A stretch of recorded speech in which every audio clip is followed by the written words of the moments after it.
racetreads.com. Tires for every adventure.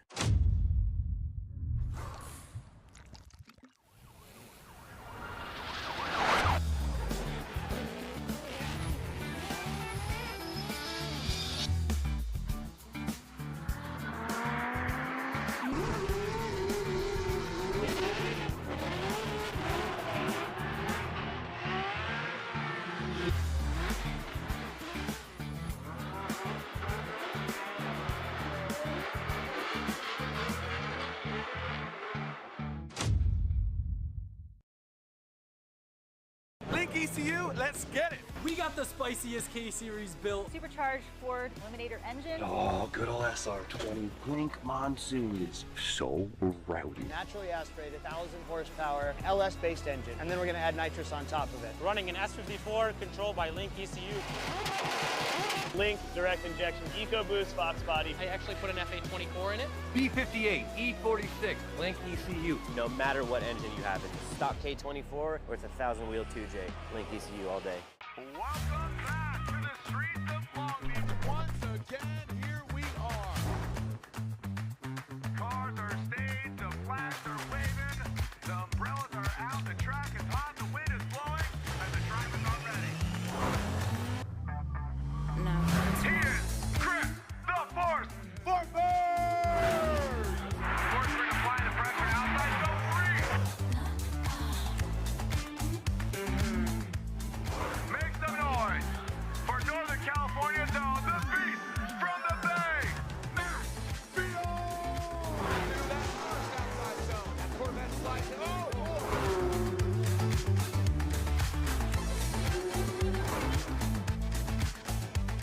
You know him, you love him, Mr. Adam LZ! Look at Adam LZ, this BMW.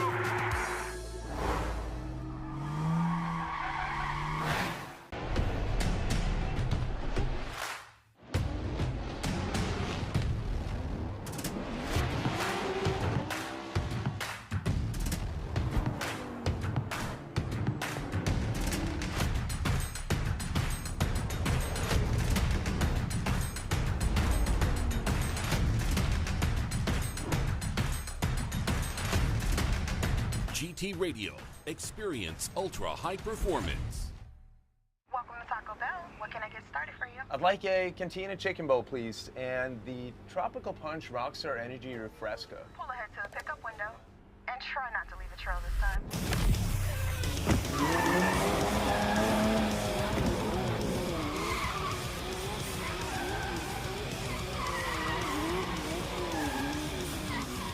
Nice drifting, Freddie. Enjoy your Rockstar Energy Refresca. Thank you.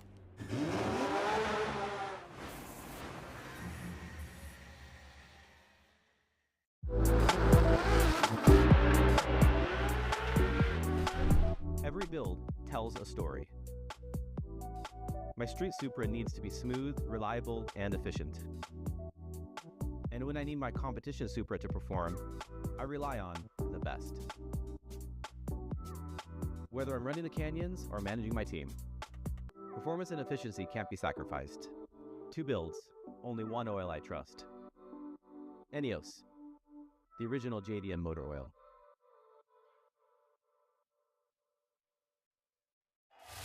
We are flying into a very hot and humid Worldwide Technology Raceway. Make some noise, St. Louis! We have a very tight kind of stop and go style course, and there's more crashes and drama than ever. Castro rock solid. Shanahan lets his presence be felt. Adam LZ goes hard with that BMW. Oh! Holy cow! Great driving by 2 absolute weapons. Oh boy, there we go. Oh, buddy! Adam LZ gets up on the wall. 14-year-old Hiro Manoa, he's in the finals. Unbelievable. James the Machine Dean gets the victory unanimously. That means Hiro Manoa gets 2nd place, the youngest ever to podium in Formula Drift history.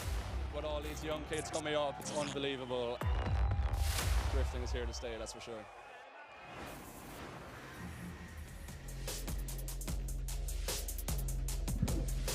Worldwide Technology Raceway, that is where we are tearing it up for round 3 of the Link Engine Management ProSpec Championship. It's a beautiful day here in the Midwest. You can see off in the distance the gateway to the west, where homes of massive companies, and now here we have this WWT, which hosts IndyCar, NASCAR, and for the last few years, Formula Drift. You can see our purpose-built track here utilizing none of the bank, but in the internal part of this track, high atop the tower, level 5. Some of our spotters are watching and giving some insight to our drivers for round 3 of the Link Engine Management ProSpec Championship. ProSpec is just that, it's spec. Every vehicle running the Link Engine Management system, as well as GT radial tires. There are confines within this, but it's run what you brung, from a chassis to a motor. It's all about attitude, it's all about style, it's all about judging and critiques by our 3 judges here. We're gonna be your tour guides today. I am Jared Deanna, joining me up here, going from the start line for pro, and now up here to the booth where we got air conditioning, because it's hot, it's humid, but a real treat. Yeah, no chance of rain, but Matt Sopa here. Matt, taking a look at seating brackets yesterday, what do you anticipate going today?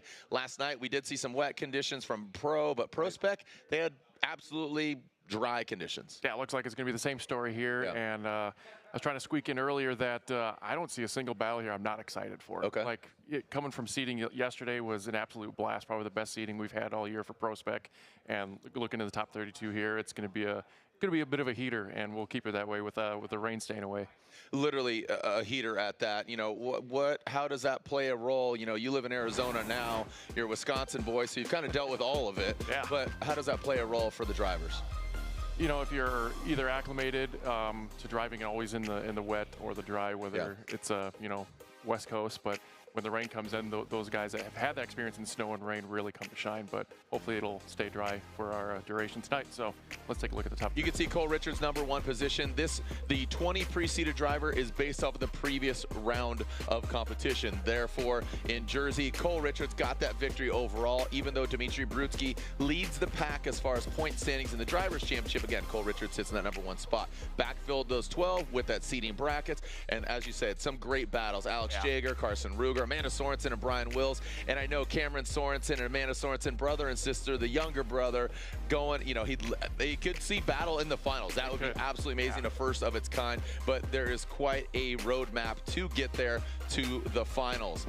Speaking of the roadmap, laying out the land and getting some great insight from our drivers, we have quite a few females on the grid and down in the paddock. Joining us, she's always got a beautiful smile on her face, and she's got another beautiful smile next to her, talking about Lorette Nickel joining our broadcast team, and she is with the Mrs. Hard Candy, Shelley Hansen. Lorette? I love that nickname. I think it's so perfect because Shelley is just amazing and adorable, and what a fighter she is, a warrior.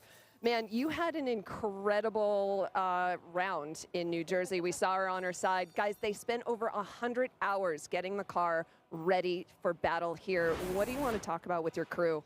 Oh, my crew's awesome, man. I think, Chris, he lives with me at my house. I have a little bunkhouse in between the shop and our house, and it's cute. It's a little cabin on my property in Idaho, and he loves it. And he's actually originally from Idaho, and he's been living in California, so he's really happy to be back in Idaho. He's in his element, and so fixing race cars every day is not such a bad job. Yeah, amazing. And, you know, it was wild, but there was some lessons and some luck learned on your side in New Jersey. What were those? Oh, man. With drifting always comes a lot of lessons. Sometimes you really got to fail a lot to get better, and that whole fluke of me flipping wasn't all my fault, but you know what, you learn how to fix the car and how to get it ready to go, and a lot of times it's not thinking about what just happened, it's just focusing on solving the problem. And when you're a drifter, all you do is solve problems. We're professional problem solvers. Yeah, and solving one of those problems was outside zone 2, and maybe a little bit of a, oop, there goes my ear, it's fine, I'll get that later, a little bit of a wall tap. But what was the lesson that you learned out here? Oh, man, just drifting takes a lot of courage. And that's the thing. It's like we all come out here and we're doing our best out here. And this track is very technical, and it's all about timing and transitioning the right way and what the judges want you to do. You can drive however you want, but you're not going to win. You're only going to win if you do what the judges want. So, Shelley, best of luck this weekend. Thank you for your time. Absolutely. Thank you for interviewing me. Of course, guys.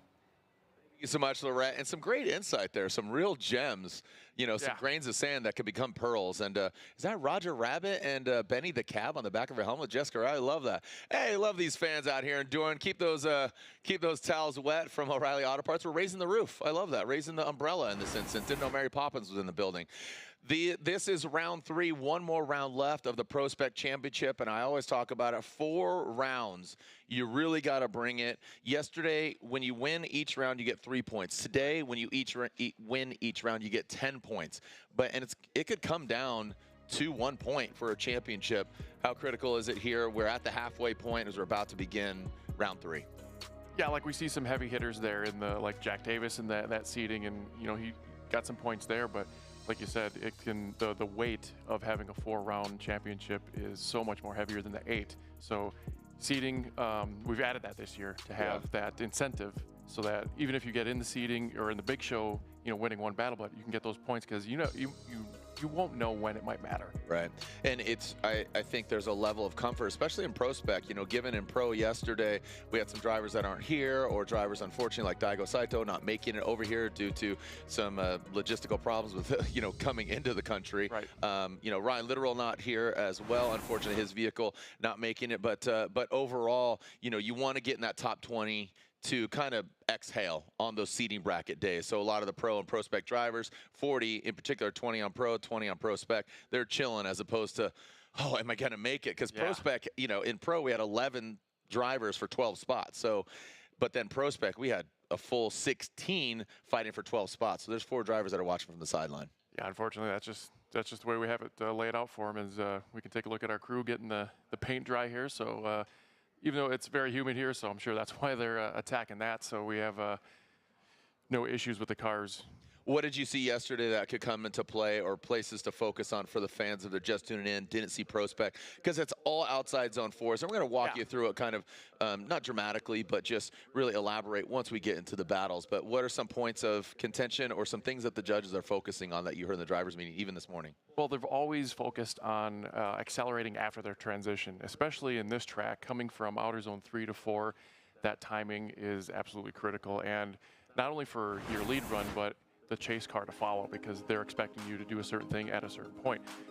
One thing we did change for this year, the outer zone 1 is kind of shifted over 20 feet to your right on the screen, so it's starting later and ending later, and to set them up to have a little better of a transition going into outer zone 2, which is the same, along with 3 is the same.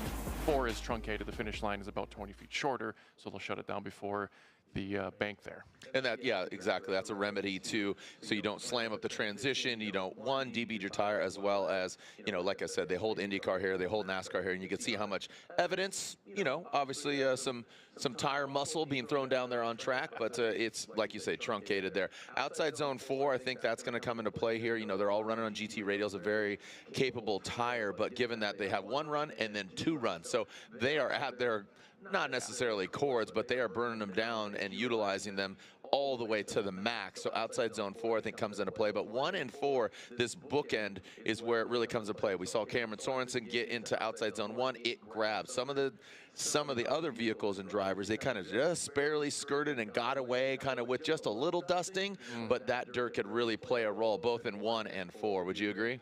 Oh, absolutely. Especially coming to that 4, you really, by the time your tires are just about done, you really have to trust the setup of your car to kind of dig out of that. But like you said, it's all about, so sometimes it's all about luck. All right, well, we got a clean slate, but it's about to get a lot dirtier here at round 3 of the Link Engine Management ProSpec Championship, WWTFD on Friday. Thanks for joining us here. This is round 3 of the FD Formula Drift ProSpec Championship. When we come back, the action begins in top 32.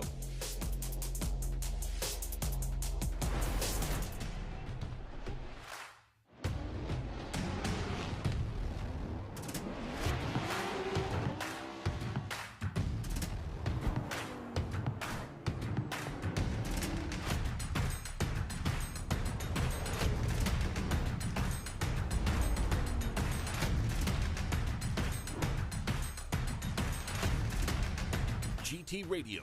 Experience ultra high performance. These are my race treads for when the road ends. These are my race treads for shredding the slopes. These are my race treads for setting the hook. Racetreads.com. Tires for every adventure. Link ECU, let's get it! We got the spiciest K-Series built. Supercharged Ford Eliminator engine. Oh, good old SR20 Blink Monsoon is so rowdy. Naturally aspirated, 1,000 horsepower, LS-based engine. And then we're gonna add nitrous on top of it. Running an S54 controlled by Link ECU. Link direct injection EcoBoost Fox body. I actually put an F824 in it. B58, E46, Link ECU. No matter what engine you have, it's a stock K24 or it's a 1,000 wheel 2J. Link ECU all day. Looking for what comes next? For that moment when everything finally... 1 minute!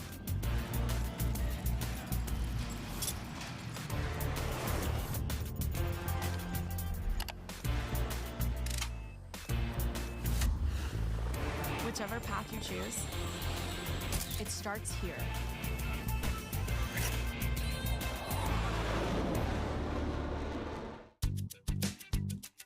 Need a little help?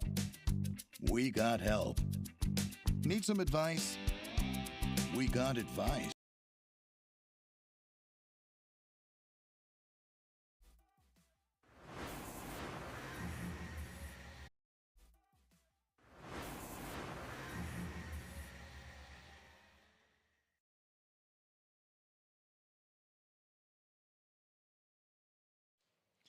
The calm before the storm, as we saw plenty of storms coming through, but the forecast right now is just saying a little bit of wind, which is nice, but hopefully the rain stays away. So go ahead, buy your tickets, get on down here, join us here. Plenty of seats available. We utilize, obviously, the big outside corner here, so there's no bad seat in regards to finding and seeing the action. We have some awesome vendors here on display, and it's open pit, so you could meet, greet, high five. We have the autograph session, so there's still some time to get on down here if you're just across the river here in St. Louis, or if you're nearby, come on by. Tickets available. Come join us. Even the carts are out there ripping around, but be pretty rad to be karting. You're like, what is going? Bam! Like, what's going on over there? Well, you're Mario karting. They're doing full-on, you know, Gran Turismo just over the wall. Like, what's that smell? I said the burning rubber. Oh, it's just the Formula Drift car. Right, you're like, dude, what? I'm getting it, brother. Like, look at the smoke coming off this cart now. No, that's the drifters across the way. All right, well, this gentleman, he had to go yesterday, had to shut it down, but Cody Dempster going against Cole Richards, and you wonder what kind of role that plays.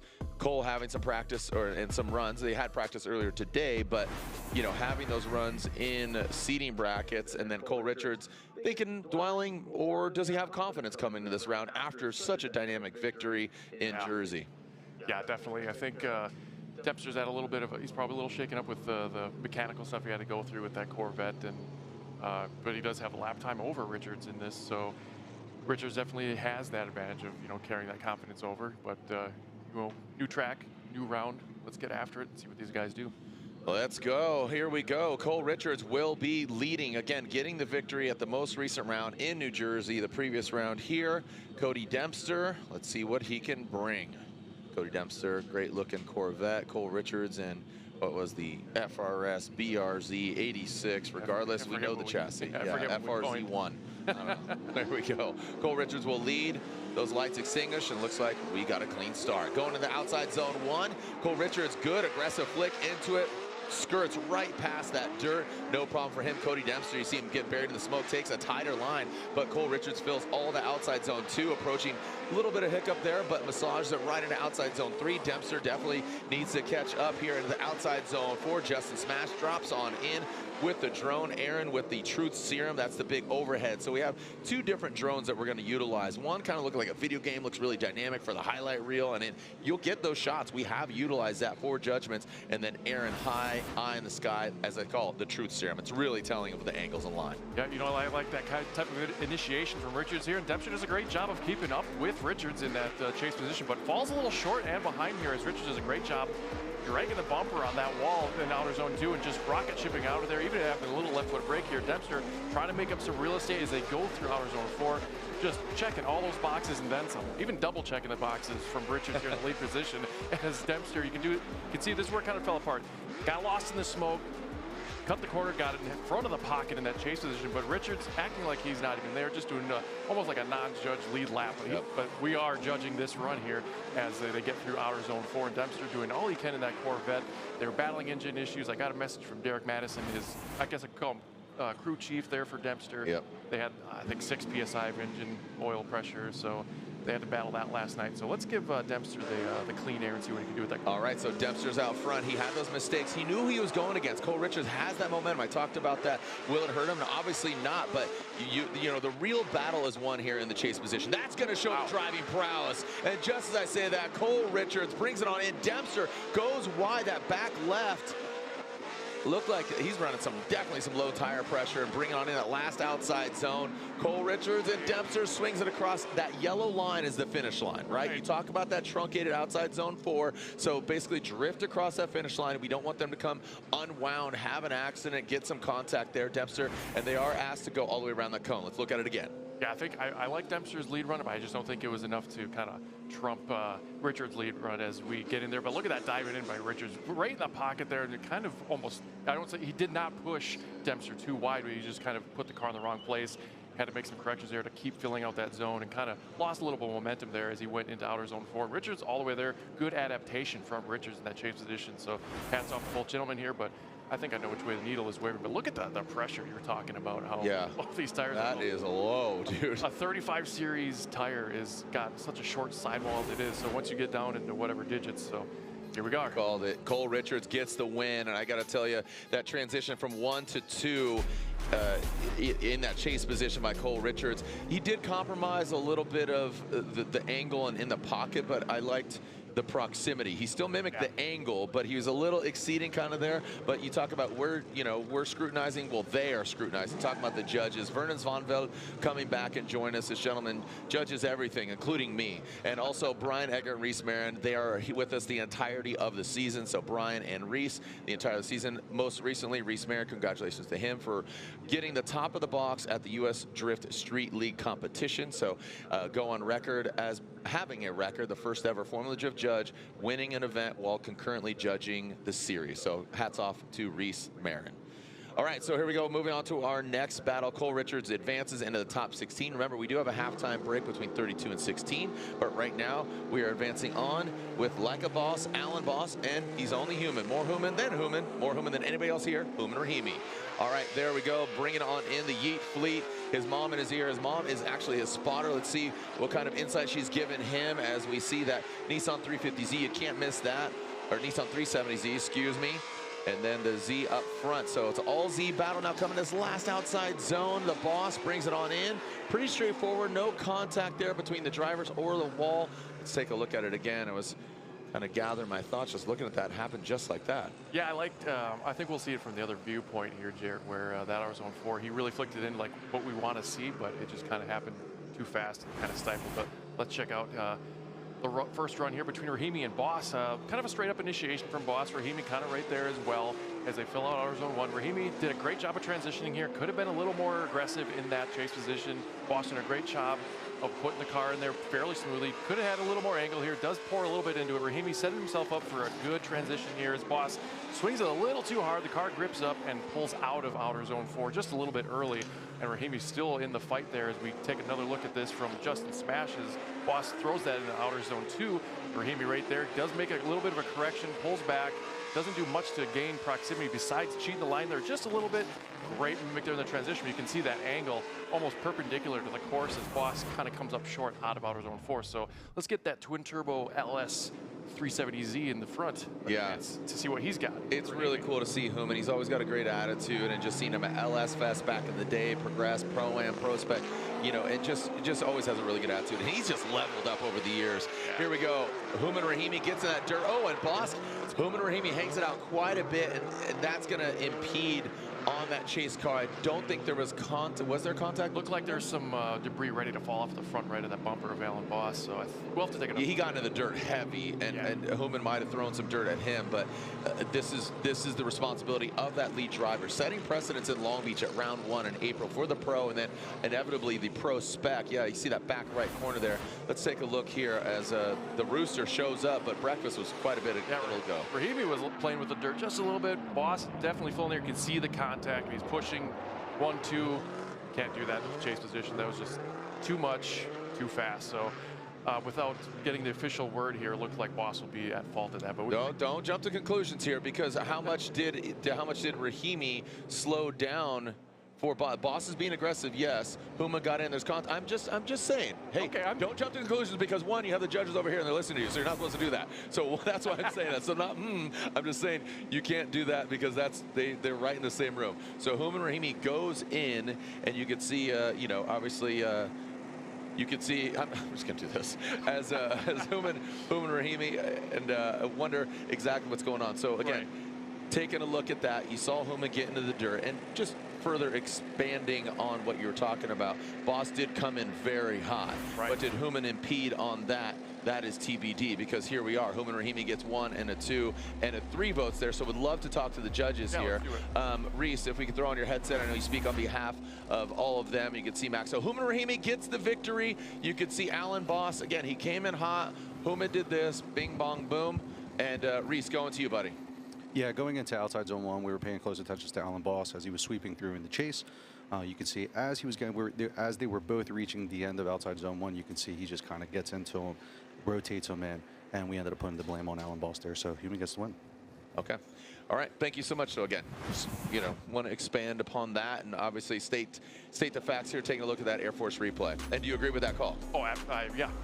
I'll stand where I said so. And since we're at the daylight, we can't really see the decel lights. That would have been another factor that we can see that.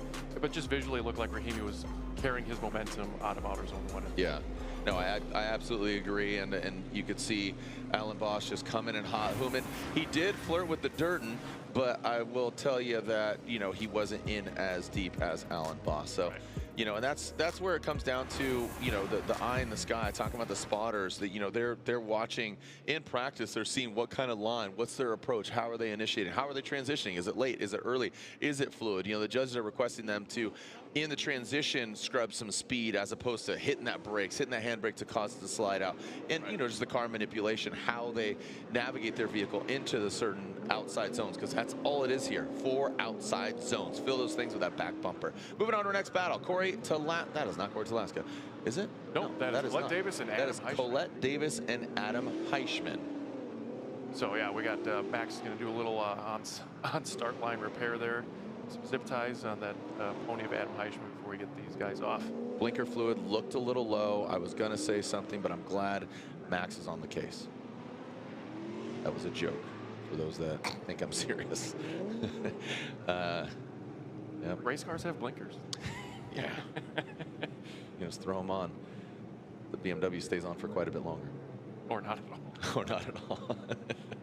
Classic car memes. Come on. The internet's alive and well, and it's undefeated. You know, at least we're not at a Coldplay concert right now, right? All right, Colette Davis, Adam Heishman.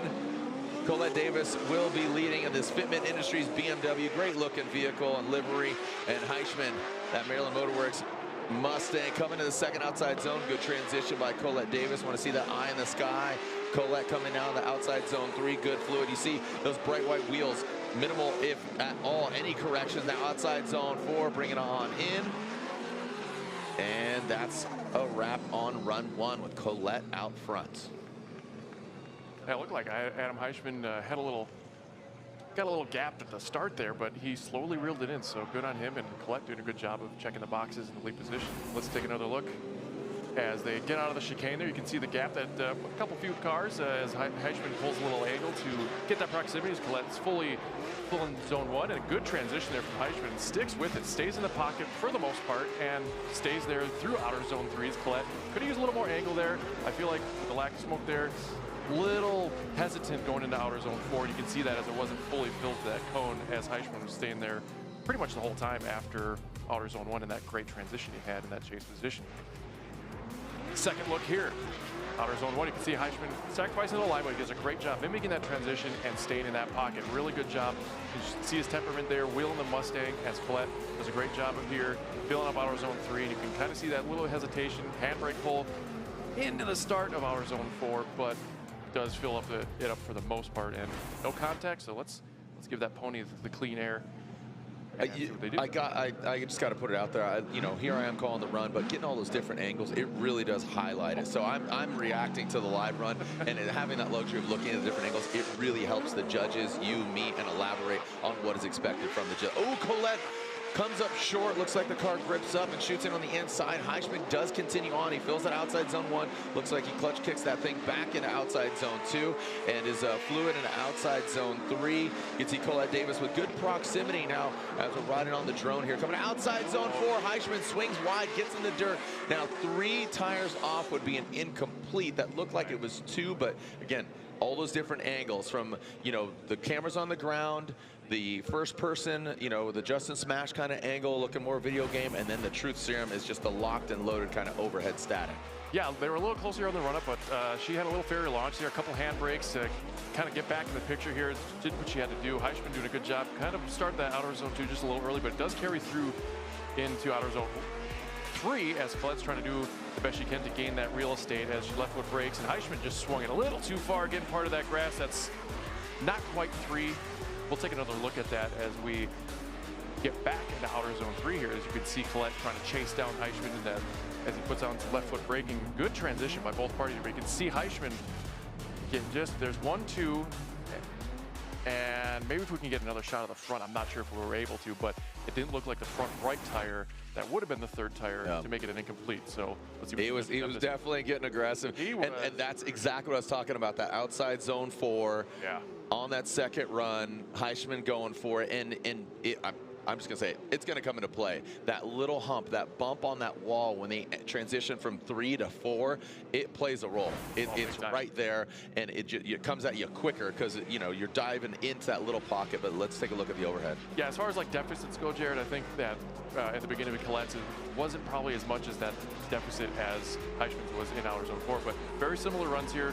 I would like to see a little more angle through outer zone 3, but both parties had a good transition mimicking their lead driver, but here's where it fell apart just slightly for Adam Heishman in the lead position. Colette, kudos to her for keeping the proximity there through that outer zone 4. Max got him lined up at the finish. Let's see what happens. All right, who is maximum, who is minimum? Talking about Max on the line and starting him off, and slide him left for Davis or right for Adam Heishman. There's a 1 vote and a 2 vote and 3 votes for Colette Davis. So again, another insight here from Reese, if we could very quickly there, because Colette was lacking on that chase run. Heishman goes off in outside zone 4. Was it a case of Heishman holding up Colette, or what did you guys see? That Heishman's in the lead. He doesn't get into outside zone 1 as good as Colette did, and then as we go into outside zone 4, you can see that Heishman drops those 2 tires. Now we do see that Colette did have some errors as well too, but when you compare both of them together, we feel that the errors were more on Heishman's side, and Colette gets the win. All right, thank you so much. So there's a collective lead versus lead, chase versus chase. Colette Davis, I would say narrowly. I mean, that was kind of mine. I mean, and I like that. You know, we're really twisting the screws on the judges and saying minimize the 1 more times. You know, not any sport. You're like, run again. You know, like, great run to snowboarding, run again. All right, here we go. All right, we got 2 fun drivers here. Brian Hollywood Hop out back and Jerry Johnson out front. The Cat Daddy here coming in outside zone 2, coming in outside zone 3. Jerry Johnson. This Johnson is on fire now, coming out of 3. Brian Hop, Hollywood comes in outside zone 4. He shallows up. Jerry Johnson fills all outside zone 3. Definitely want to get these different perspectives and angles with Johnson out front. And again, Brian Hop in the chase position. Yeah, Brian Hop just seemed like he was just outside of his threshold there to keep up with that rocket ship. Maybe a little panicked, kind of like, whoa, a little bit. Wow. All right. Look back at the transition between 1 and 2 here, but you can see almost impeding. Doing a good job there of you know, sticking with it, but trying to get in proximity. Johnson did a great job through outer zone 1 transition. You can see Hop. Yeah, that's kind of what I figured. He got transition through early. You can see a lot of guys getting, you know, whited out with the smoke there, and I can't see. And again, this transition here by Hop, needed to clean that up to make it, just put the cherry on top of that chase run. But Jerry, great job. That's what we kind of expected him from last round. He was just stellar, and he's showing it still in this round. So let's see what he can do chasing Hollywood Hop. We know that Brian Hop, you know, he drives a lot at E-Town. You know, he works with MA Motorsports, who's built championship-winning vehicles, you know, working with Forsberg over the years and many different other drivers, including Alex Jagger as well. But here, you know, Hop, I feel just like it's a game of inches, and I'm talking about the mental game and just really getting it dialed, because we know he's capable, but you saw him kind of, oh, shoot, like just a little panicked, like, flow like water, man. Listen to Bruce Lee, you know, just start getting that flow, man. And watch this. I think he's going to put down a great lead run. When it comes to chase, maybe just has those hiccups. And look at Brian Hop gets involved in the dirt. That might be a small deduction there, but you saw how aggressive he was because he's confident out front. He's got the clean air. Look at the angle. Johnson trying to apply the pressure, and it's a battle is truly won in that chase position.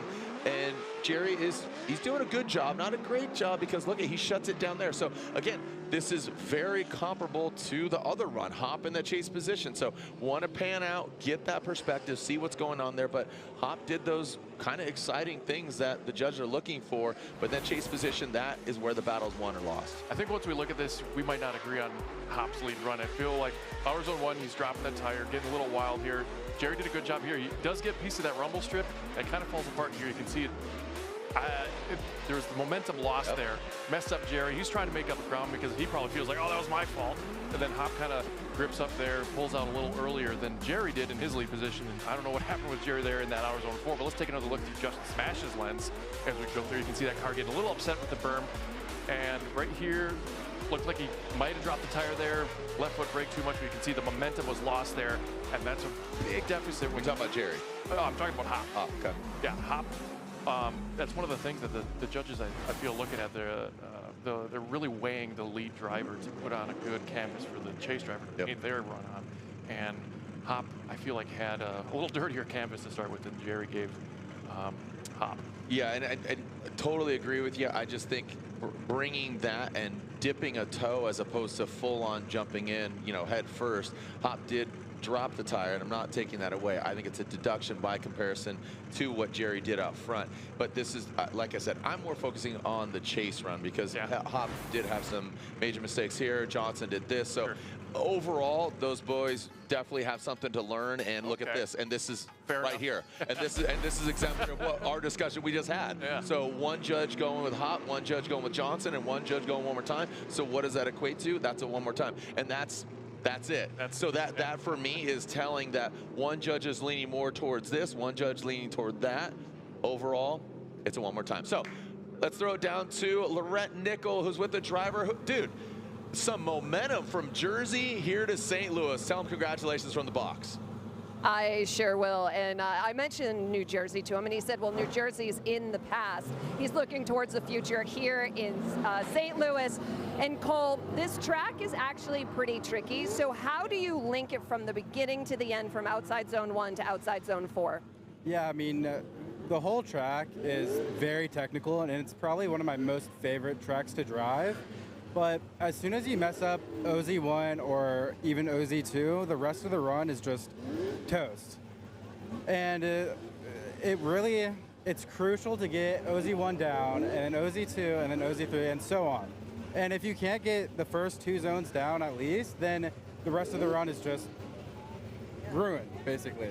So it's a very fun track, and it's a very tricky track because we're only drifting with, what, 3 transitions, I believe? So 4 zones, it's not a technical track on paper, but with all of the visual markers, all of the factors that play into a weekend, it's a very tricky and technical track. Yeah, absolutely. So he's battling on this tricky and technical track with everything he has, and hoping to move forward on that podium, grabbing another one. Guys. Thank you so much. And I'll tell you, Cole Richards, from previous years to now, I just feel like he's just aging like fine wine. A great young man, and he's doing a good job. I like his attitude. He's got a good attitude. He's eager to learn. He's a sponge, and I like where he's at right now. For sure. All right, so we are going back and digressing to the battle of Corey Talaska and Jack Davis. Talaska will lead. We do not see him because he was locked and loaded, but Jack had to fight for his right here to get into R32. So Talaska, we saw him in Jersey. He finished 9th in our previous round. Jack Davis, and again, he was in our seeding brackets. Yeah, so one thing to notice why we had to kind of come back to these guys, Jack Davis had a handbrake issue, and that's why he had to take the competition timeout. Oh no, we are hearing that Jack Davis is going to be a DNS. Do not start. The car is dead on the line. He didn't have a handbrake. Now the car has lost power. So Jack Davis, that will be unfortunately a DNS for him. Do not start. So he will have to retire, and Talaska will get handed the victory because of Jack Davis having to retire. So he did call that comp timeout. We heard that he didn't have a handbrake, and now the car, what's that? All right, so it is a bye run. There it is for Talaska. Definitely upsetting for Jack Davis. We will see him at our final round in Utah. But Talaska, he continues on. Again, another driver that's showing great maturity and great expansion on his program. You know, having fun, but really dialing it in. And this is just a testimonial to the drivers taking it a little more seriously, elevating. You know, some of these drivers don't have aspirations to go into pro, but they take the PROSPEC to a degree of professionalism to do 4 events this year. You know, a lot of these drivers, this is a side hustle. This is camaraderie. This is hanging out with their friends or hanging out with their family, literally their blood or not blood. But kudos to Corey Talaska. He advances on. Unfortunately, Jack Davis, his car knocks him out. We'll be right back here to Worldwide Technology Raceway in round 3 of the Link Engine Management PROSPEC Championship.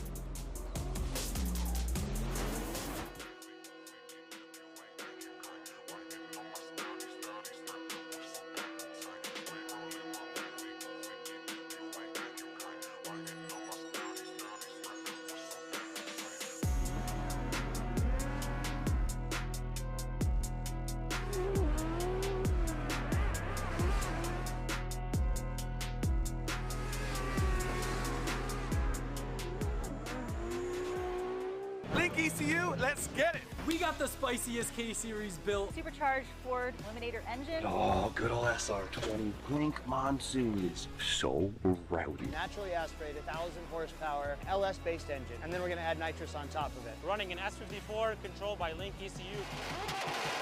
Link direct injection EcoBoost Fox body. I actually put an FA24 in it. B58, E46, Link ECU. No matter what engine you have, it's stock K24 or it's a 1,000 wheel 2J. Link ECU all day.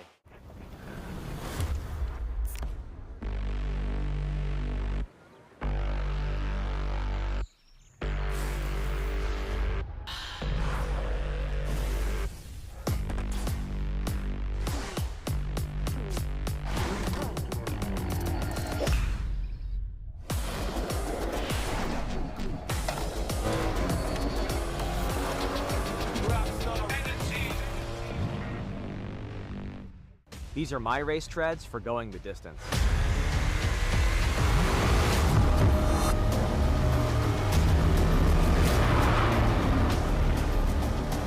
Racetreads.com. Tires for every adventure.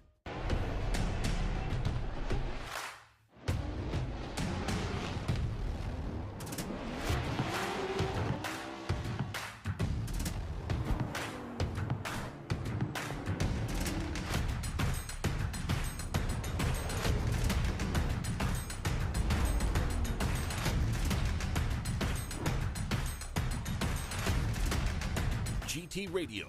Experience ultra high performance.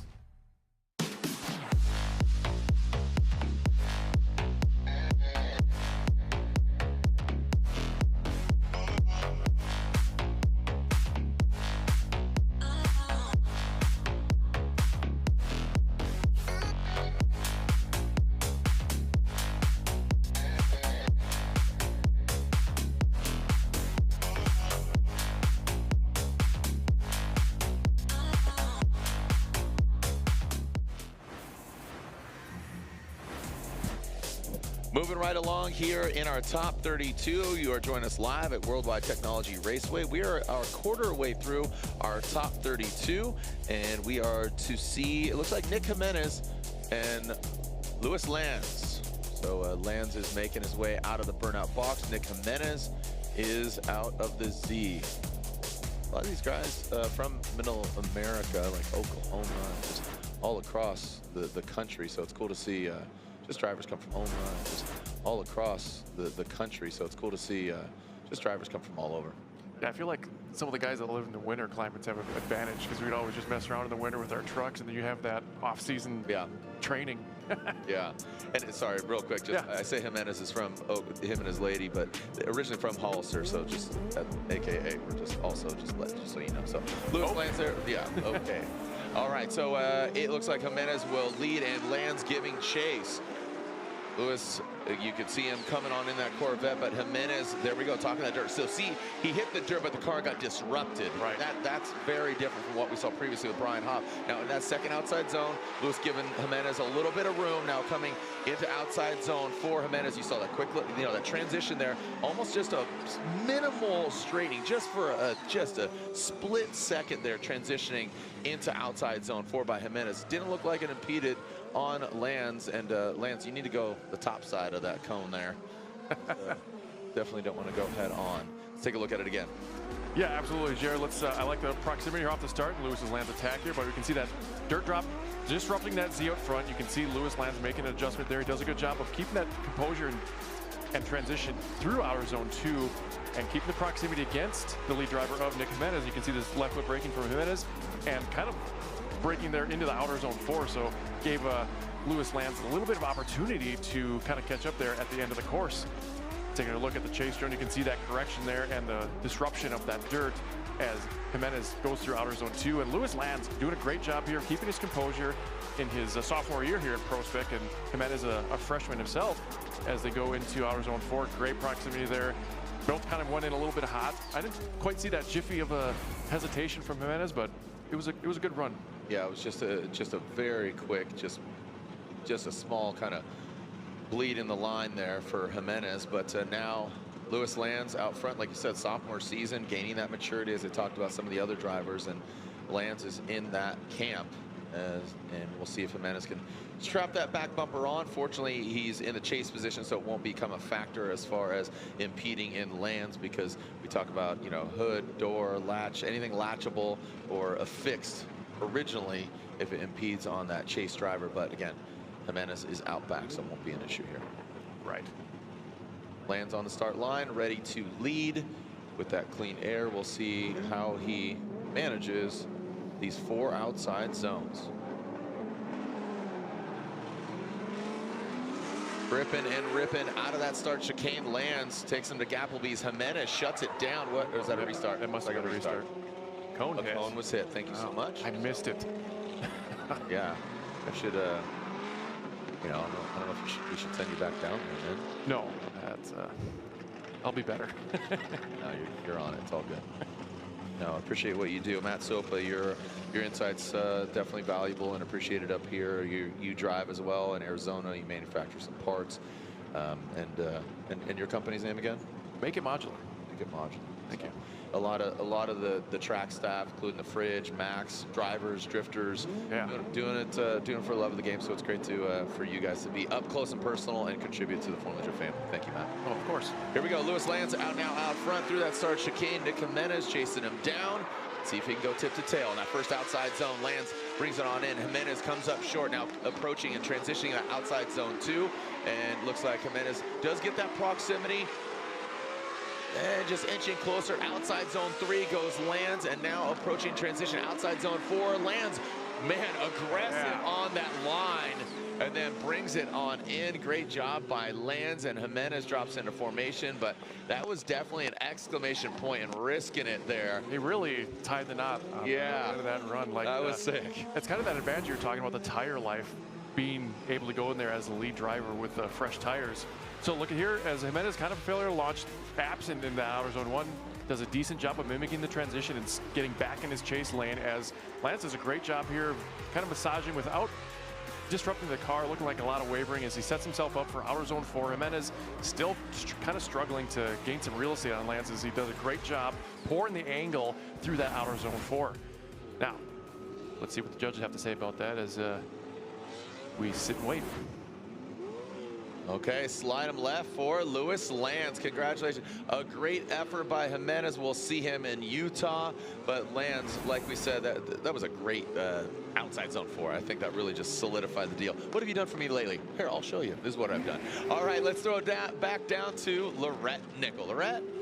Hey guys, well, Hooman Rahimi saw battle against Alan Boss in New Jersey. Alan took the win here in St. Louis. You took the win, but before getting there, you actually did a bit of a pirouette. You got some air in practice. Is the car is okay? Car actually didn't get that much damage. We just changed wheels and checked toe and set basically everything back up. We lost some body panels, but we put it back for competition, and we were good. The car feels great, honestly. Yeah. So happy to hear that. We're going to see you in top 16. Thank you, Hooman. As, again, you could see back there out the cockpit, that anti-gravity battery with the plaid livery. And this is the one more time battle of Johnson and Hop. So hopefully both these guys, a little cleansing, maybe a little Reiki. I don't know what they're doing down there. I don't know if they just doing a little seance or something. Just cleanse the soul because they are ready to go back at it. I think both of them got a little bit of a second chance here given those chase positions. So here we go. Brian Hop chasing down Mr. Johnson. Oh, tip to tail. He is aggressive out of the gate. I don't know if that's going to pay off for him as Brian Hop jumps in. Johnson with that fiery nose. But Hop, speaking of nose, he needs to get that proximity. You can see him jump in and then has to jump back. Now in this last outside zone, Jerry brings it on in, and that was well done by him. So again, Jerry Johnson, he's been having a major glow up from Jersey to now. He's having a lot of fun, dude. He is just a quirky, fun-loving dude, man. He's like a Spencer Gift on legs. I think he's he's having a lot of fun. I think he's harnessing all that cat energy on the roof of his car. You see Big that? cat energy. Oh, little contact here on the run up here, but it didn't seem to alter anything with the lead run as Jerry does a good job outside zone 1. Hop doing a little struggle here on the outside zone 2 in the chase position as Jerry does a good job. Could have used a little more angle going through outer zone 3 in my opinion. Does a good job of transitioning here, and Hop still kind of on the backside of there, but staying in the frame. I really like Jerry's approach here as far as getting into outer zone 4. You know, decelling after the transition decelling after the transition and then applying the pressure in the outer zone 4. And Hop still kind of he did clean up his chase. Jerry gave him a good opportunity to do so, and he was just at about 82% where he needed to be. So let's give Hop the clean air here in that big air cleaner of that hatch and see what we can do. Yeah, all these guys, a lot of them running those big, huge air cleaners here. Brian Hop leading it out. And again, Jerry Johnson running the old school motor, kind of got an old school livery. And Jerry Johnson slow to kind of get to pace there. Brian Hop into that second outside zone. Jerry Johnson, the whiskers sticking out. See if he can feel his way into the outside zone 3. Johnson comes a bit short. Good angle there. Now in that last outside zone 4, Hop does get into the dirt. That was past the finish line. A controlled slide past the finish line, but he does get involved in the dirt. Like I said, that yellow line outside zone 4, that is the finish line. Drift through there, shut her down.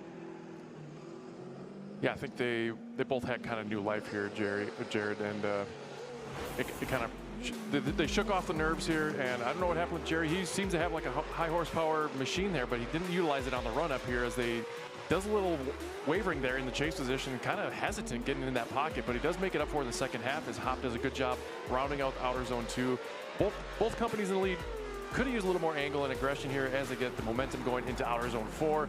Jerry needing that proximity through outer zone 4 as Hop takes out that last finish cone. As we take another look coming out of outside zone 1, you can see Jerry trying to attack here, sacrificing a little bit of angle to get that proximity, but it still didn't pay off. And he does get a little bit back here in that transition and mimicking the angle. The car just needed to be just a car width over to really, you know, stand out in that chase position. To not make it an issue. Yeah, like I feel like this could go either way. I really don't have any needle wavering here, to be honest. And this is the one more time battle. I feel like the third one, it's going to be flawless. Okay. You know, just given their first battle and now the second, then one more time here. Yeah, we can let's focus on the chase runs. Yeah. Jerry did have a little mistake there. Both parties did, honestly, in outer zone 1. The mistake greater on Hop's end going through outer zone 2. But Jerry, I feel like his temperament's just a little bit better. He's not looking as wavering. He's like, all right, I'm a little further behind, but I'm not going to make the car look upset or wavering. But there we go again with Hop getting a little piece of the dirt there as Jerry gives chase. And we can see in the cockpit of Jerry Johnson. Like I said, he's on a major glow up, dude. When he did, so on Facebook or social media, he said, hey, send in your cat photos. So he got like thousands of cat photos on his roof. 3,000. And Jerry Johnson, look at Mr. Whiskers right there. What's new, pussycat? A lot of cats on the roof. That's what's new. Jerry Johnson gets the victory over Hoplamazian. Unfortunately, Brian Hollywood Hop is knocked out. I know he's got a champion in his ear, Chelsea Nova, doing double duty. So I know he's spotting for Brian Hop. He's spotting for Ryan Turk, and I know Brian Hop is definitely capable of some great driving. Like I said, just bringing it all together and let it coagulate. But Jerry Johnson, the cat daddy, the whiskers are out, so Jerry Johnson, we'll see him in top 16. Cody Buchanan and Cameron Sorenson. Cameron Sorenson, 13 years young, going against Cody Buchanan. Definitely always a great interview. A lot of big personality there. Just has a lot of fun, but the fun needs to focus on just that, focus. As he is up front, Cameron Sorenson, he did win in, he advanced from 16 to 8 yesterday, solidifying his spot here in 32. Here comes Buchanan comes in like a Buchanan ball in that first outside zone. And you can see Cameron Sorenson buried in the smoke, dives and comes out of the smoke. Good proximity, needs to tuck back just a little bit there in outside zone 3. Cody Buchanan massages it into the outside zone 3. Now transition outside zone 4. Cameron comes up short, he grips up on the inside. Buchanan finds it all the way out there. I'll tell you what, from 1 to 2, Cameron, how he navigated through that smoke, hats off to him. Again, 13 years old, man. I was playing with garbage pail kids, I think, at that point, and just stickers or pogs or something like that. I don't know. Cameron Sorenson's driving a nearly 1,000 horsepower race car. Yeah, look at that. The proximity they had in the run-up, and Buchanan just whipping that thing into outer zone 1. Look at this, coming out of the smoke and dials it back in really nicely. I really like what Cameron Sorenson was doing there. And again, these guys are kind of sacrificing a little angle. Maybe it's the horsepower and the tire thing getting through outer zone 3, but you can see Cameron, little failure in that transition there. That thing would have been a sweet chase run if he would have dialed in that transition in outer zone 4, taking a little look coming out of outer zone 3. And here he just timed it, either got lost in the smoke or just got eager to dive into that pocket that wasn't there. So unfortunately, that's going to be a pretty decent deficit in that chase position. Let's give Cameron the clean air in that BMW against Cody Buchanan. Yeah, Cutie Buchanan. Cutie. He is. Yeah. He won't mind. Big Cutie Buchanan right there, cannonball. All right, and yeah, Cody, we know how capable he is in that chase position. He is definitely a threat for the championship, and Cody Buchanan chasing him down. And there's Cameron with that clean air. He goes past where yesterday he got to tussle with that dirt, and it snapped back and clapped back. Coming to the outside zone 2, very fluid. Look at, I mean, both of them really locked and loaded, dialed. They are on rails. Coming to outside zone 4, what is Buchanan? He goes into the inside, not as drastic and dramatic as Cameron Sorenson. Cameron, a great lead run. For sure. He has the talent. He is absolutely afforded to be here, and he is in the room, man. So congratulations to Cameron Sorenson, just being here, putting on a competition, a fun-loving young man. But let's look at it again. Yeah, as great as that lead run is, I think that deficit in the chase is going to be what's going to bite him in the end. But here you can see the proximity. It could have been a little better through Buchanan. He does a good job of transition, not as aggressive as Cameron's in there in 1-2, but both drivers smooth into outer zone 3 as they pour on the smoke here, getting themselves set up for outer zone 4. Buchanan, I think his spotter probably was telling him, hey, don't go full ham sandwich here. We just need to get a good usual chase. Don't do anything too radical. I think that's what he did right there, and he did it well because there's nothing really to take away that was really bad. Yes, it could have been closer, but this is what he needed to do to have just that edge and maybe clean it up for the next run if he goes on. So you can see Buchanan here getting that transition and that rear right tire of Cameron Sorenson's BMW as they do the transition. Mimics it very well, just maybe a hair lazy, but we won't take that away as his position was really well through outside zone 4. And again, hats off to Sorenson with that good lead run. I just don't think it's going to be the edge he's going to need to win. We will see, and it's not up to us. Vernon, Brian, and Reese scrutinizing the runs, and Cody Buchanan. Yeah, just unfortunately that mistake by Cameron Sorenson, that was a large mistake on the outside zone 4. Hats off to him. We will see him in Utah, but Cody Buchanan gets the victory and moves on to the 8. He's going against the winner of our next battle. It looks like Zolinsky and Kaufman. Kaufman winning overall last night in the seating brackets, and Ryan Kaufman in the Taxi Garage FC RX-7, and Colin Zolinsky locked and loaded, finishing 12th at our previous round in New Jersey. Yeah, I feel like Kaufman kind of just blossomed last night in front of our eyes. Yeah, like really that thing did. was just ripping out of the line. And look at here, just chasing down Mr. Ruth here, just putting on the proximity. And such a short wheelbase car. I didn't realize this and how short the wheelbase is on those FCs. They're like just a little longer than a Miata. Yeah. It's insane what he can do with that car because it can be very twitchy. So look at that, just pulling away from that high horsepower Z of Justin Ruth. And again here, going through AutoZone 1, you can see Cameron getting a little wild there. And against Shelley Hansen yesterday as well. As you can see, that thing just lighting off, and he's got that car set up really well. So it's going to be really neat to see what he does here against Zolinsky. And there it is, taking out Shelley Hansen, and Shelley just great attitude. She's already in the, look at Zolinsky there. Looks like, again, we always joke in a lighthearted way. It looks like a Harry Potter, man. So we'll see what kind of sorcery he's got. No Drift Wizard. I don't know what kind of wand he's got, but we'll see if the spells work because he's definitely a magician. We'll see how he navigates this S chassis going against Kaufman, who's got that momentum, as you say, from last night. The Fitment Industries vehicle now coming that first outside zone. And you can see Kaufman coming to the second outside zone, chasing him down, but Zolinsky locked and loaded. Look at that. I mean, just you can see those Fitment Industries wheels just countered properly, looking good. Outside zone 4, that hump right there, not even playing a role. Zolinsky, I mean, that was really, really well done. Could have been deeper in the outside zone 4, I agree. But the fluidity overall looked very confident. Yeah, it was very smooth. Very little wavering, weeble, wobbling, whatever. He did a good job of putting the spell on that car, as you may say. But Kaufman kind of showed a little bit of temperament here. I think he was kind of feeling Zolinsky out. I don't know how many practice laps he got against him, but he did come up short there in AutoZone 1, and he did a decent job of transitioning here. You can see Zolinsky a little late to fire off that Nissan as he powers through AutoZone 3, and Kaufman waiting to attack here as he does a really good job of mimicking that transition. He just needed to be a little closer to start with, and I think that would have put the cherry on top of that chase position of Kaufman. So take another look here. Left foot braking almost all the way through that outer zone 1 as they transition into 2. You can see Kaufman there putting himself back in the pocket, which is a skill that I'm not even sure all the things you have to do to kind of reverse the car back in that pocket. That's very commendable. So as we can see, Zolinsky finishing out that smooth run, and Kaufman still in frame, even that close of Justin Smash. So let's see what Kaufman does on front. I'm excited to see this rocket ship out of the chicane, Jared.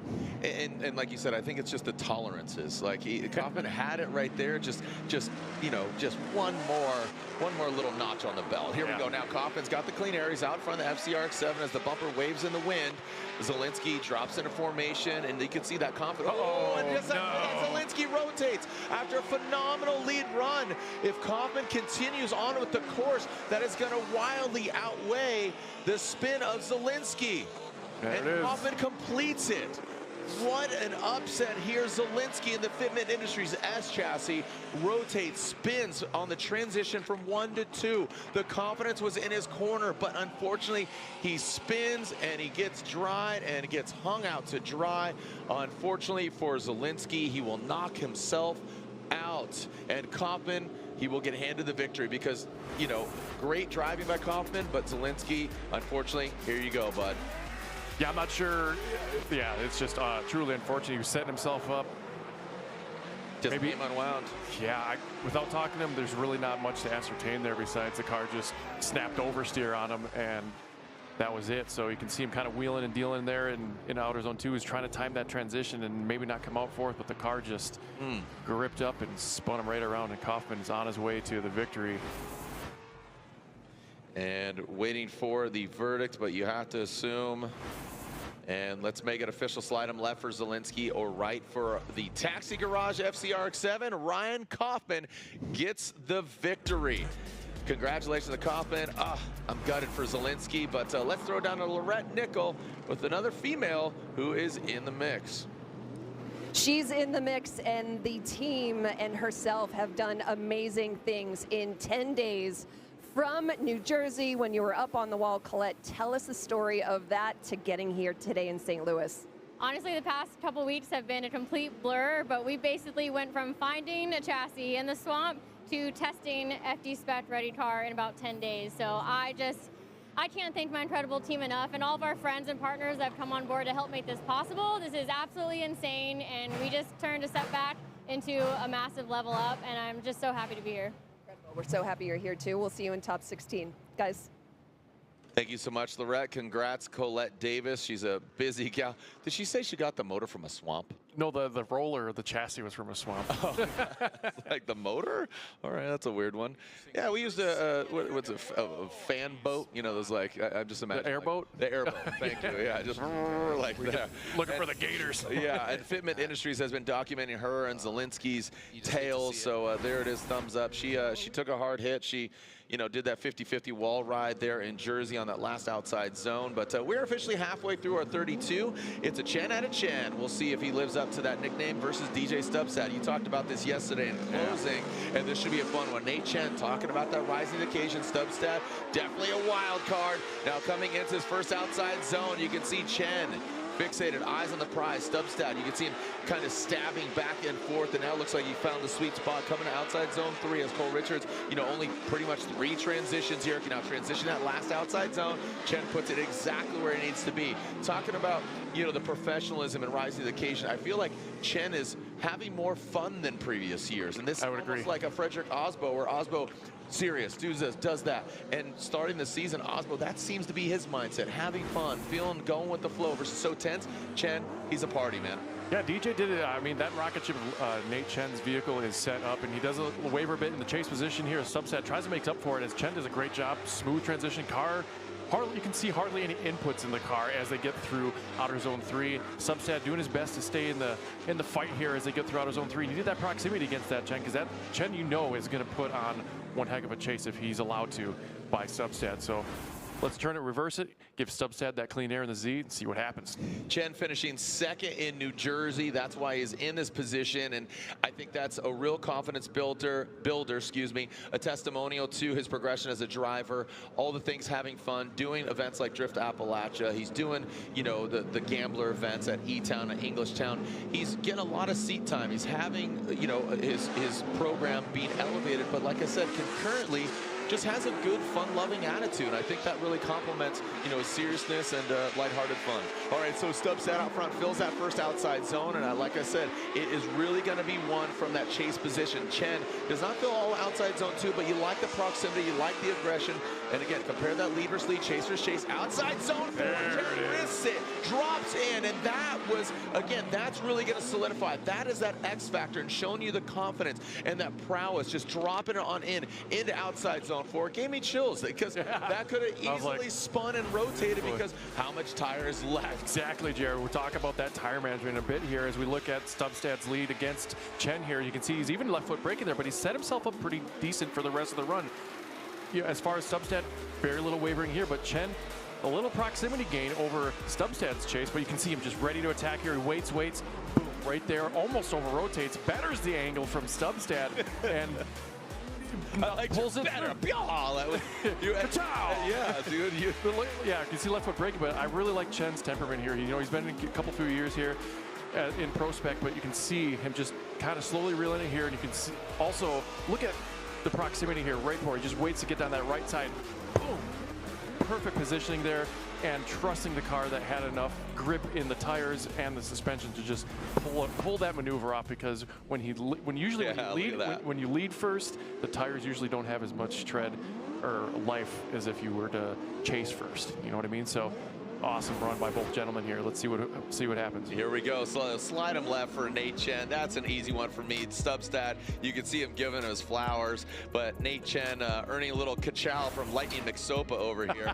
Looked like he got a little excited, and again, those guys, I love the camaraderie there, where it's like game, respect, game. Great run there, and you know, I would say that Chen had a great chase run because he was confident in chasing down DJ Stubstad, and that was a very dynamic, fun battle. This is how our top 16 bracket is shaping up. As you can see, we are more than halfway through our top 32 at round 3 of the Link Engine Management PROSPEC Championship, and we're getting our next vehicles ready. So you can see Colette Davis in the mix. We have earlier, we're going to see, had some words with Shelley Hansen, but some great driving here. There is Mr. Lanz.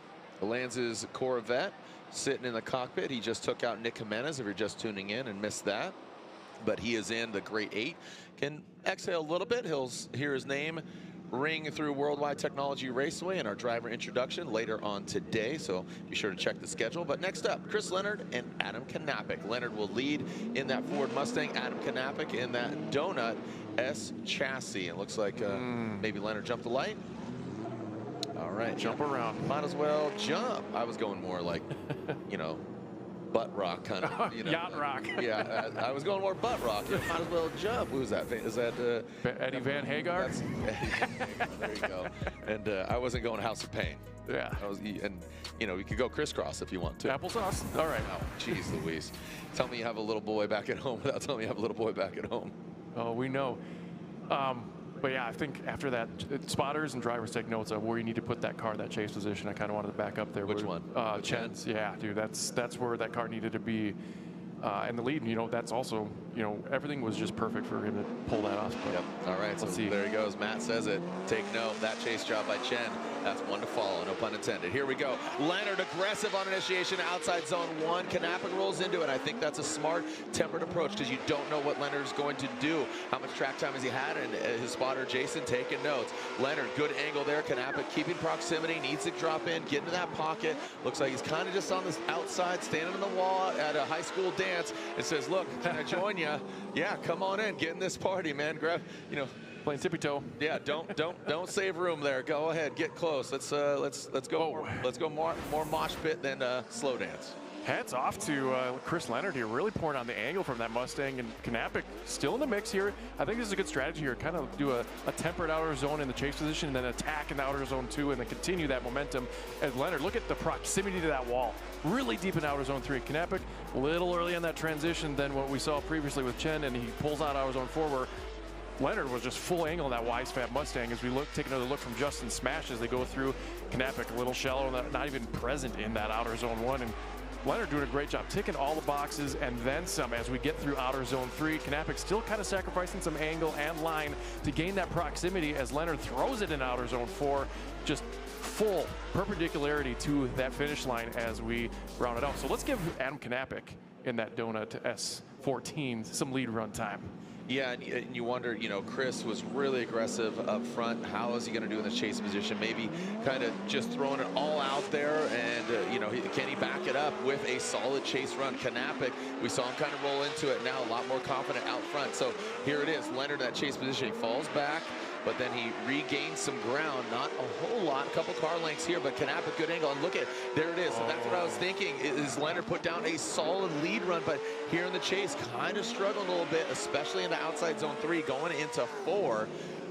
This is what I was talking about, and as we whittle it down and get it down to a concentrated 16, eventually 8-4, and obviously the winners, that chase position with only those outside zone 4s, this is where a chase and being predictive of where that vehicle is going to be, modifying and adapting to that lead car, that's really going to highlight the driving prowess of why you should be on the podium, why you should reek of champagne and hold the trophy. Yeah, we kind of talk about the domino effect here, because if you hit outer zone 1 well, and it'll cascade into the outer zone, the rest of the outer zones, and I think Chris just missed that opportunity and just could not close the gap on Kappic in that S14 and had a little wavering there. Just not usually what we see from Leonard all day in practice the past couple days, and I think that's going to be the end of his story here. But we'll let the judges decide that as we take another look from Justin as we roll through outer zone 1. And you can see Leonard was showing his temperament there, but then his transition was just a little too late going into outer zone 2. A little wavering in the lead, but you know, with Leonard not really in the frame, it really didn't affect the chase driver at all, as he's just trying to gain that real estate, getting through the finish line.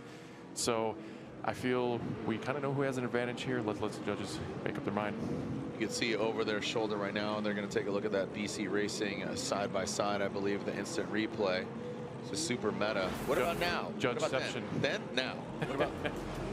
Yeah, I can see Kappic's chase he was in frame, but it wasn't as aggressive as we'd like to see. But Leonard was also on that side where he was just struggling to keep up. Kappic really didn't have those struggles. He did stay with Leonard in that excellent lead run of him as they get into outer zone 4. You can see where at least Kappic was in the zones with Leonard, where Leonard was very absent in most of the zones. All right, let's see what comes out of that. Kappic and Mr. Leonard two hot rods on the line. And, you know, you kind of reading the body language there, or lack thereof, not getting out of the cars. And Kappic gets the victory. I got to say, you know, if Kappic wants to advance on, he's going to need to bring his chase run there. He got handed a gift there by Leonard with that major mistake going to 3 to 4. So let's quickly throw it down to Lorette. Well, I just wanted to do a quick check-in with Luis because you introduced a brand new car halfway through the season. What was the thought process behind that? We couldn't finish it. Yeah, we had some issues. We didn't get the engine ready in time for Atlanta. So we used the old car. And then for New Jersey, we got the new car all together. And even though we built it pretty similar, it was very different. And it's like a new horse trying to tame it. But we're getting the hang of it. I'm really happy that we were able to put down a decent run today and make it through top 16. And hopefully we can keep going. Amazing. Well, coming up to speed real quick, Luis is moving into top 16, guys. Thank you, Lorette, and thank you, Mr. Lanz. Moving on to our next battle here. This is going to be a good one. Drivers that work with other pro drivers, you know, Alex Jagger working with the Forsberg Racing Camp, Carson Ruger. Obviously, you can see both these guys, their liveries mimicking, not identical to the pro vehicles here. And Alex Jagger pulling away from Ruger in this all-new Z. You can see the race tread steal it. All-new Z of Alex Jagger. Looks like Carson, man, he jumped up very quickly, just like he transported there into that chase position now in outside zone 4. Here comes Jagger. And, you know, Alex has got to, you know, put E-Town behind him. That's his home track, right? Right. And it just seems like he always just has unfortunate luck at that track because he knows it so well. It's just one of those cases where it's like, whatever. That was last event. Yeah, I'm not sure what happened with the misfire here from Ruger, but he made up for it pretty eloquently. Like, all of a sudden, like you said, he was there, and Jagger kind of shows the momentum. Maybe he doesn't have as much, and that's why Ruger is able to kind of catch up and close the door here and had an excellent chase run. Of course, given Jagger's decent lead run here, wasn't nothing too crazy. Good angle, checking all those boxes, and you know, doing what he needed to do. But Ruger, you can see out of frame here, and then boom, just like a magician, came up there, stayed in the pocket, and showed us why he's here in his freshman year at PROSPEC. And Jagger doing a great job, showing his temperament in the lead, just having a good time, maybe even conserving his tires to have a banger of a chase run against Ruger. So this is, you know, tire management, wheel speed, there's so many things going on that you factor into, you know, having that edge. Nostradamus over here trying to call it out and predict the future. Carson Ruger out front. We got one in the chamber, and it's in the Ruger. Yeah, misfire. Yeah, shots fired, and that was a blank. An odd go and stop, so a little hiccupy, and that might be maybe Carson off the line. That's why he had that issue in the chase position. So what could that maybe that like the clutch on these cars are not like your standard street car. They're like usually on and off, and that's about it. So you got to like really hit the throttle, and that could have been a testament to that. Yeah, Max was giving him he was not doing the Harlem Shake. What are you doing? Belief. Max was showing him the click, click, click, click. He was giving him the head bobble and saying, keep it smoother. Handle your house. Come on. And there it is. Much smoother there from Carson Ruger through that start chicane. No cones hit. We got a clean start. Carson initiates, into that first outside zone. Alex Jagger drops into formation, gives himself a little bit of room there. I think that's a wise approach here, given he might be a little hiccupy now going to outside zone 3. Carson puts it to the wall, and Alex Jagger's right there, giving himself a little bit of room into the last outside zone 4. And it looks like Carson, a little bit of controlled chaos there. We had a few different angles. I was looking down live. Well, I was looking at the different angles here, so we're going to have to run that back and see what was telling there, because in that outside zone 4, you saw Carson initiate. Alex is right there. Don't know if Carson was completely in control going across that. I couldn't tell if he spun out or not, but let's take another look here at our truth serum, as you like to call it. And decent job here. Temperament shown from Jagger camp as they get into outer zone 2. Could have been a little closer, because this is where Ruger really caught up and had a lot more proximity over Jagger's chase. But look at that proximity to that wall in outer zone 3 as Ruger brings it around. Jagger almost over rotating as well as Ruger. So that's why we don't judge that. If whether it's he did unwind the car, but it wasn't the usual factor. The technique, and this is just something over the years that has developed, and we've seen it in pro, and then obviously you need to have control and drift across the line. Yeah, I mean, it's clinical as that. So was he out of control there? I don't think he was out of control, but you saw him kind of like grab the rope. Yeah, it was definitely at the limit. Yeah. So again, love Carson, really talented driver. We can see that. So slide him left for Jagger or right for Carson Ruger. And Alex Jagger, we saw a really good chase run from Jagger. And look at that. And so much so that Reese said, hey, let's go one more time. But it looks like Vernon and Brian sided with Alex Jagger. You know, as good and a good lead run as Ruger had, I got to say, I really liked Jagger's chase, and Carson crossed that finish line. I think, you know, he needed to be a little more in control. Yeah, I think if you look at it as an overall picture, that Jagger did a better job. All right, Shelley Hansen and what do we call him? The Admiral? Commander Stewart. Commander, excuse me. Put some more respect on it. My bad. The Commander. Josh Stewart here. You can see the Corvette coming to the line. Again, I love just the progression. Like, Corvettes are, you know, available. The price point has gone down because once you get just the chassis, then you start throwing all the parts at it, and then it just starts ding, ding, ding, ding, ding, just running up. Here comes Shelley out of the burnout box. You can just see her out of the corner of her eye, and she'll come into the screen here. But Shelley Hansen, as Lorette talked to her at the top of the show, feeling some momentum, and she had just, like I said, these grains of sand that could definitely become pearls, talking about we are problem solvers, you know, and you learn a lot. She's really taken it on the chin, and a great attitude from Shelley Hansen. So Josh Stewart will lead, and Shelley Hansen will chase him down. Yeah, Jared, a lot of the mindset with the Corvettes coming, you start with a race car first instead of like a sports car. Okay. You know, that's been the mentality I've heard from a lot of these Corvette drivers, that you get a little head start with that chassis. That is because it was somebody like Dirk Stratton that we saw in Pro-Am or Pro 2. Pro, man. And then eventually, no, but I'm saying elevating to Pro. But that's where I really saw a Corvette rise, you know, and then Matt Field refined a little better. And now, like, you know, I would say between E36, E46s, and Corvettes, they're like the new S chassis. Yeah. You know, so 370Z's peppered in there as well. But here we go. So talking about the Commander, he commands attention.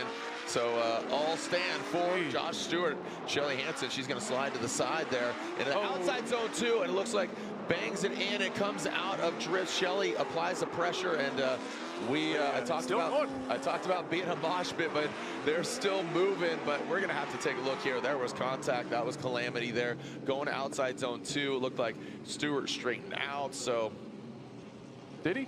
We'll see. Well, going to outside zone 2, it looked like he not straightened out, but obviously the car got disrupted. Yeah, definitely from the contact. At minimum. We can put that on him. But after the fact, yeah, whether that run is shut down there or not is up to the judges. So the aggression from Shelley camp here is just awesome, and a good transition by both parties. And he was just a little too deep in the outer zone 2.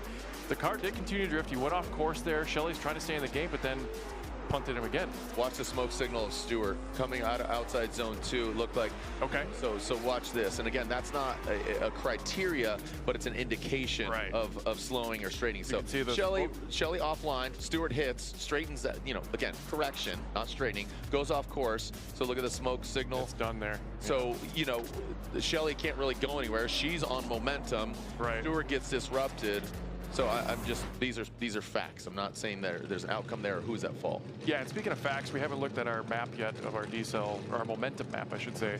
And that was definitely not one of those areas where you want to have your momentum kind of take a halt, because the chase driver is expecting to propel there from 2 to 3. And we are hearing that Stewart is at fault. So what that would deduce is Shelley has ample time to fix her vehicle, 10 minutes. If Stewart wants to get hands on his vehicle, he had 5 minutes. Taking a look here at the outside zone. Momentum, where are you allowed to essentially slow down, or basically you want to be fluid through the course? Yeah, usually it's right after where we expect them to transition is where you're going to expect a slowdown. All right. Well, as they head over to the pit, let's throw it down to Lorette, who is with just an absolute ball of energy, Mr. Cody Buchanan. He is, and he's amazing. And I was trying to convince him to adopt the foster puppy that I just took in, but I got adopted to a good friend, Danny. Cody Buchanan, what's going on here in St. Louis? It is hot, like very hot. I'm overheating, car is fine, and I am cursed when everybody leads me. Earlier today, Hooman went off in outer one when I was following in practice, and his car literally went over my car. Like I saw underneath his car. Oh my God. Yeah, it was crazy. But you didn't sustain any damage. No, I think he landed on my rear or my front tire, but it just like rolled off. So like we're good. We got scrapes, but everything is great. Wow, another moment like Rome and James Dean. Yeah, 100%. Except it was the rear, not the front. Okay, yeah, of course. No, you're good. Keep. Well, what else about the car? Is everything running to your specifications? For the most part, yeah, the car is great. It's all just the mental game, you know. Every time I think I suck, I'm probably not sucking that bad, but in the car it feels like it's really bad. Okay. Well, I don't think you suck as a driver, so let's get that out of your head, okay? Thank you. I'll try. Well, Cody Buchanan is going to try, and we really appreciate the effort, this guy here moving forward. Like I said, a ball of energy. All right, well, we'll take a short break before we move on to our next battle. Still to come, we got Brutzkiy versus Hammich. We got Miles Rawlings, Amanda Sorenson versus Wills, and Root versus Bystrack.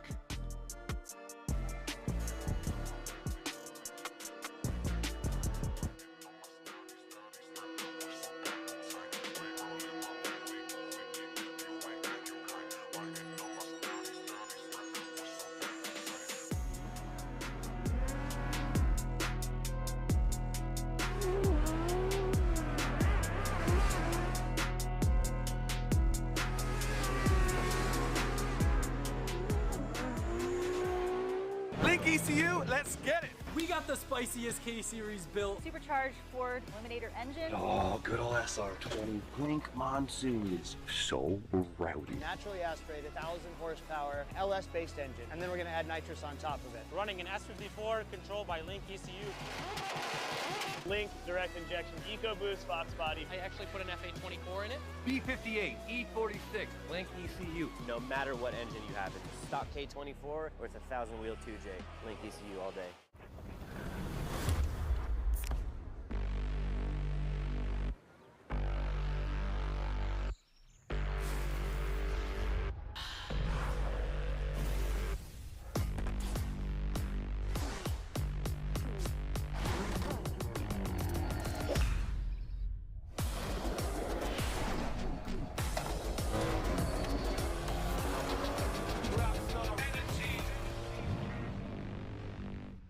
These are my race treads for going the distance.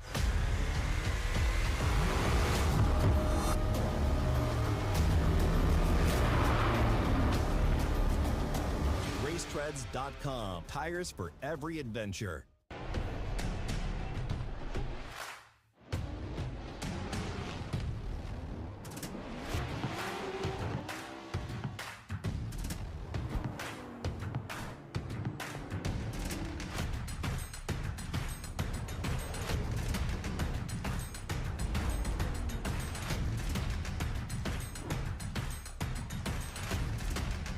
GT Radio. Experience ultra high performance.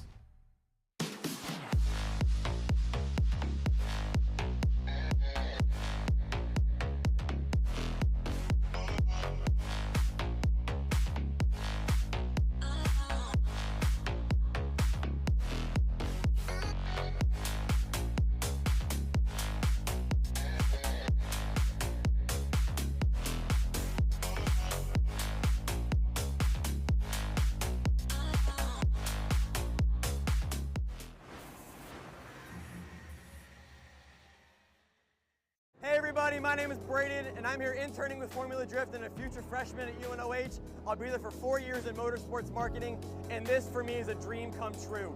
I'm here interning with Formula Drift, as I just mentioned, and I've helped set up banners, I've helped to meet some great and important people, and overall seeing the community of what Formula Drift is all about. And at an event like St. Louis, everything is so crazy. So being able to be here on site and learning everything about the ups and downs and in between the Formula Drift is a blessing come true. So if you're somebody who's looking to get into Formula Drift or looking to go to the University of Northwestern Ohio, I would just start by just reaching out. Emailing is all it takes. That's how I got where I'm at today, with a couple of very simple emails. So just reach out and get your name involved. Just send some emails out, and I can promise you could be standing right where I'm at right here in St. Louis.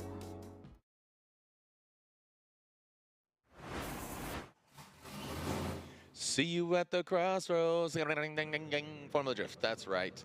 You can see the gateway to the west, the St. Louis Arch, and here we are at the Arch at the start line. We're taking a look at Dmitriy Brutzkiy going against Jace Havich. And Monroe, Washington, Springfield, Mass, and Brutzkiy, we are excited. What do we got? Havoc, thank you. Gosh, I get Havoc and another name. I go back and forth because phonetically it looks like that, but I apologize. Jace Havoc. And here we go. So Brutzkiy on the start line. Max looking underneath. Is he okay? Got a little something down there? Yeah. Looks like you're sounding. See him conversing up here. Lights are cruising down. And here we go. Leaving the start line. Brutzkiy out front. And comes on into that first outside zone. That boring ride is a car collection, and he's sponsored by him this event. And you can see non-stop tuning S chassis getting to the side. And now in that third outside zone, good pressure there. We know Brutzkiy, multiple-time champion, and look at that. Jason comes in. The Havoc looks like more of a good Havoc than a bad Havoc. Yeah, it looks like he found some of Nate Chen's notes there in that position there, Jared. That was well done, and well done by Brutzkiy in the lead. Let's break it down. Havoc a little further launch, could have used a little more proximity as they initiated. You can see him trying to gain some ground here as our former champion and defending is trying to navigate his way into that pocket in the chase position as Brutzkiy brings it around, pouring on that GT radial smoke as they get through outer zone 3. Havoc getting a little ahead of the pocket there, times his transition a little later, but it kind of paid off as I don't want to say a lazy transition from Brutzkiy there, but it could have been a little snappier to give us that wow factor. But we can take a look at our chase cam here from Justin. Havoc getting through that smoke just a little early, dials it back in. Brutzkiy, you can see him wheeling that BMW through outer zone 3 just a little bit as Havoc struggling to kind of find his place in that chase pocket as they get through outer zone 4 and through the finish line. So let's give that highlighter S13 coupe some clean air, as we like to say, and see what he gives Brutzkiy for a lead run. Yes, sir. Attaboy, here we go. So again, Havoc out front. Brutzkiy, you know he's capable of. He's very familiar with this vehicle. Havoc rips up and rips up. Does not fill all of that first outside zone. That's really going to just affect the entirety of this run, because once you start, you're kind of going off trend. But now look at Havoc. He massages it into outside zone 3 into 4. Both of them dropping in outside zone 4. So a good effort there, showing that car control, showing how, as you said, adaptation, how he adapted, talking about Brutzkiy in that chase position, and he brought it together. Yeah, we got to hand it off to Brutzkiy there to able to see what was coming and adapt to it. Like you said, Jared, as Havoc was completely absent of that outer zone 1.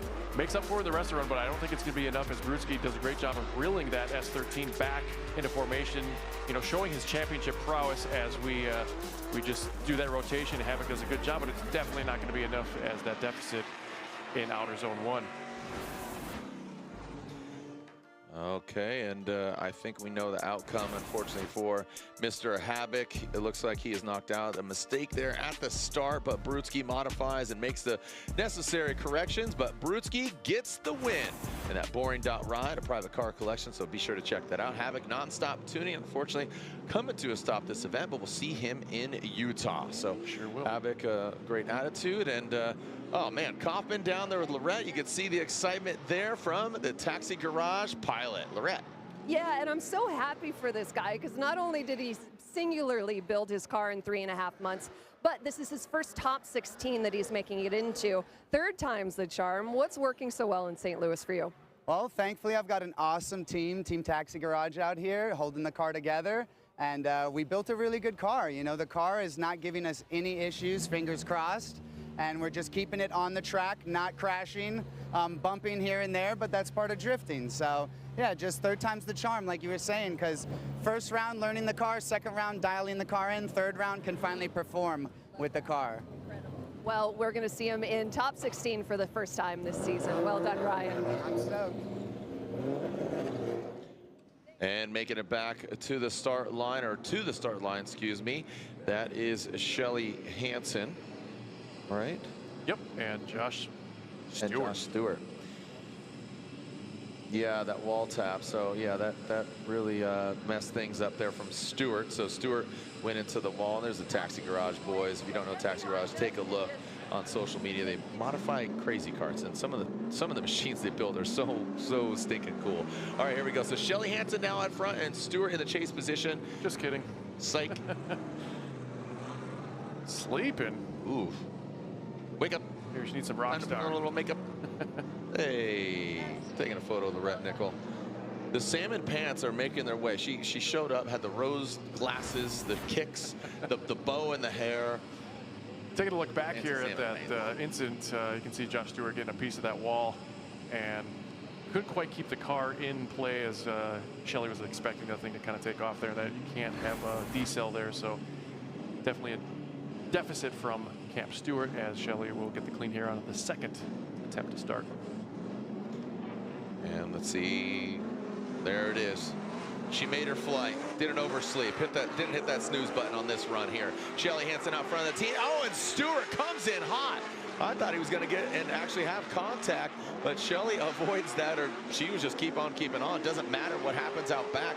Hansen running her own line, and he keeps on. The commander in the chase. Here comes Hansen. Ooh, wow, sheesh, that loosey-goosey, that I was nervous for both of them. Yeah. Stewart more so in the beginning, and then Hansen there at the end at outside zone 4. There's just like all this violence behind Shelley that never affected her. No. It was interesting to see, but that's what Stewart did. Heroes don't look at explosions. That's right. Right.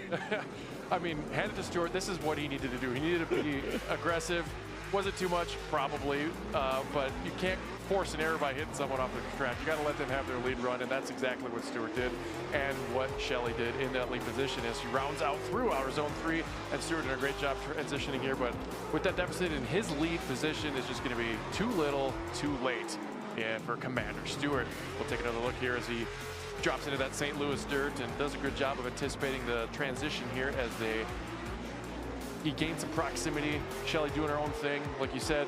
Could have been in outer zone 3 a little earlier, but something to clean up for, I'm assuming top 16.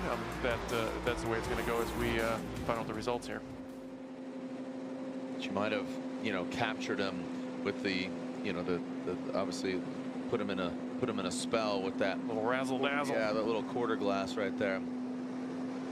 You're getting sleepy. You're going off the course. Let's see. Talking about razzle dazzle, looks like we're downloading. Looks like Max Headroom livery there from the commander, Josh Stewart. He got into a tussle with that wall, and evidence of that. You can see got the sweepers out there. We got the track Zambonis. Man, they got all the fans out there. See that grader? That thing is a really cool piece of equipment. By the way, speaking of fans, have you tried that Viper fan, VYPER? They make the stools. They have a fan that. Oh, I haven't. Bro, it's amazing. Shout out to Viper. I know a lot of these guys, Viper's been supporting a few of the drivers, so I got a fan here. And speaking of fan, if you're a Hansen fan, you're stoked. Shelley Hansen gets the victory. The commander, unfortunately, knocked out.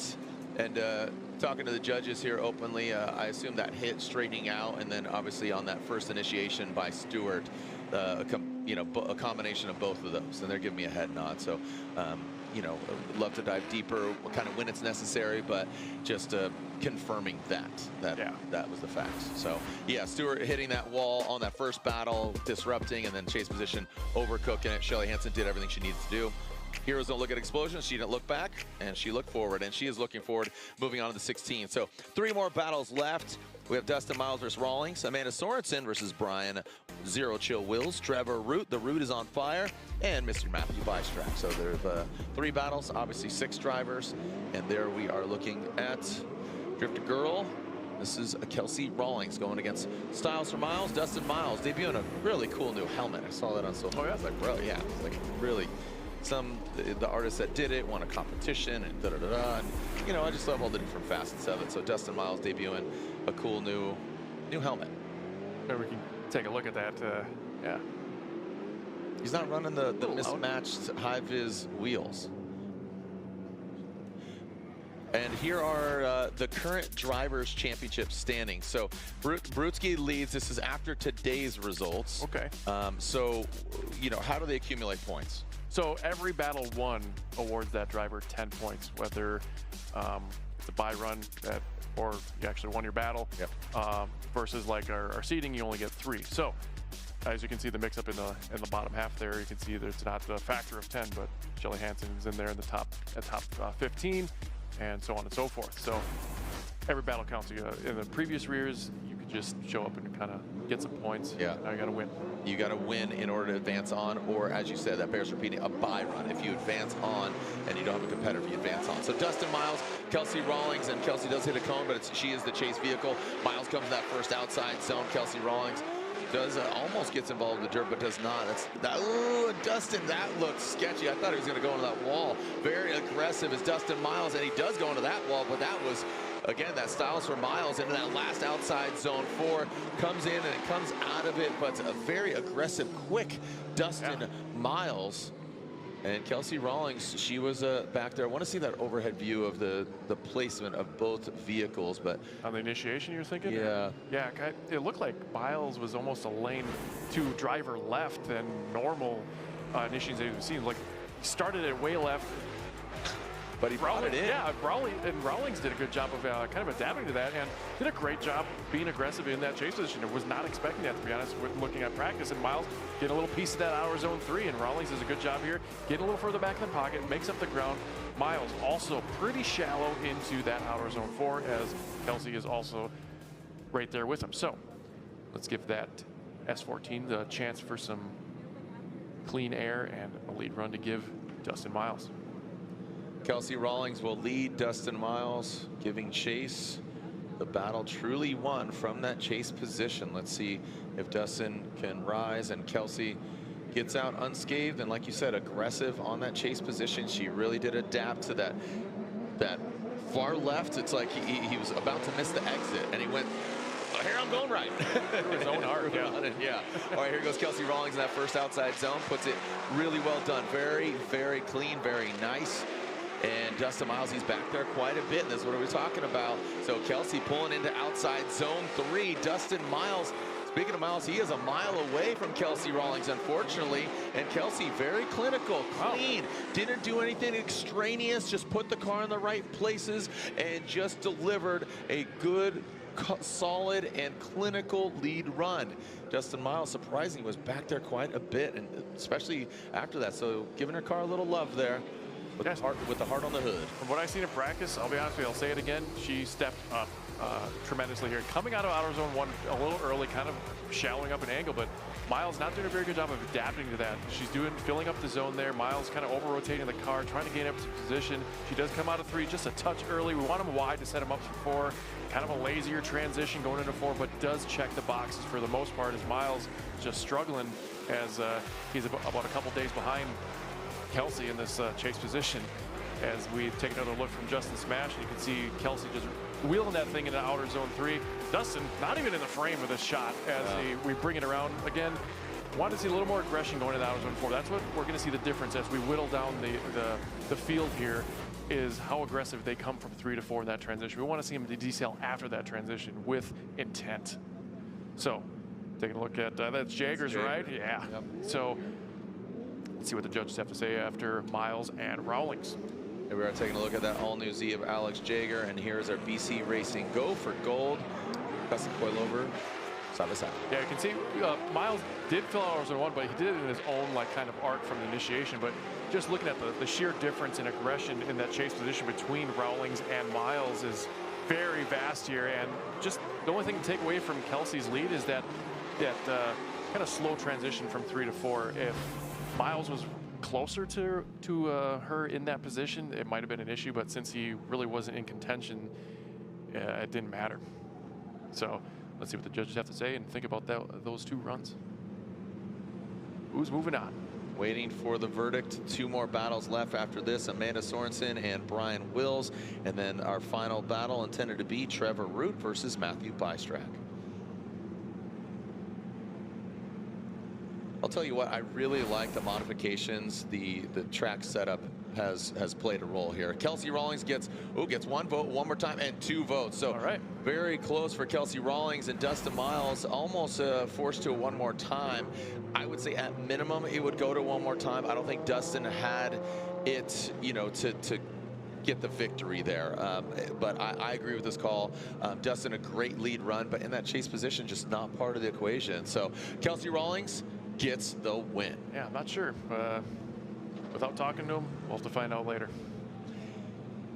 We are here at Worldwide Technology Raceway, just across from the Mississippi River, and here is a history maker, Amanda Sorenson, the Rockstar Energy Drink pilot from Las Vegas, Nevada, 22 years old. She pilots the LS-powered BMW, and she is going against Brian Wills. Amanda Sorenson made history last year, the first ever female to podium in Formula Drift history. Here's Amanda Sorenson coming down the chute and shooting and booting into that first outside zone. Now transitioning it outside zone 2, Wills gets to the side. As you can see, it's a nasty habit, and talking about drifting, clutch kicking into that third outside zone. Now watch this transition outside zone 4. How is Amanda going to handle it? Taps that wall, stays in it. Didn't affect the vehicle too much, surprisingly, but that back right corner has definitely seen better days.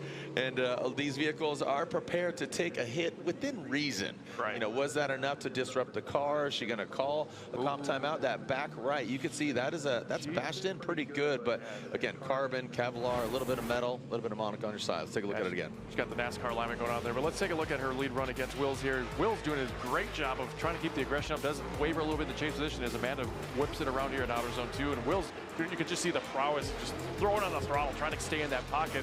Amanda, a little bit of shallow angle there. She goes through outer zone 3, but good temper here. You can see the bonk here as they bring it through the outer zone 4. Wills, it kind of, you can see him back off after that contact. You're not sure how the lead car is going to react after an impact like that.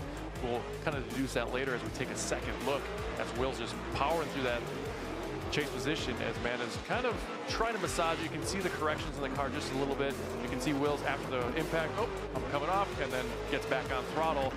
And I think that's the result of why he was kind of shallow there in the chase position in outer zone 4.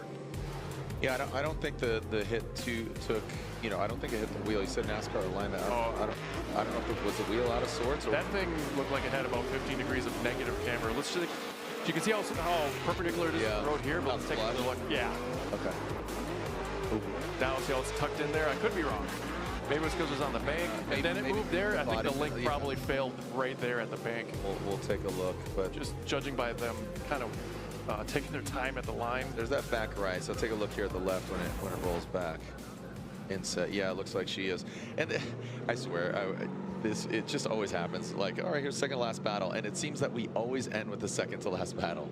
We seriously like, all right, here's what's intended to be our last battle. Well, it's not, and you know it could eventually be, but yeah, that thing is messed up. There's that left. We missed that back right. So swing around there, Justin. Give us a good look at that right rear if you could. There we go. Oh. Okay, maybe not.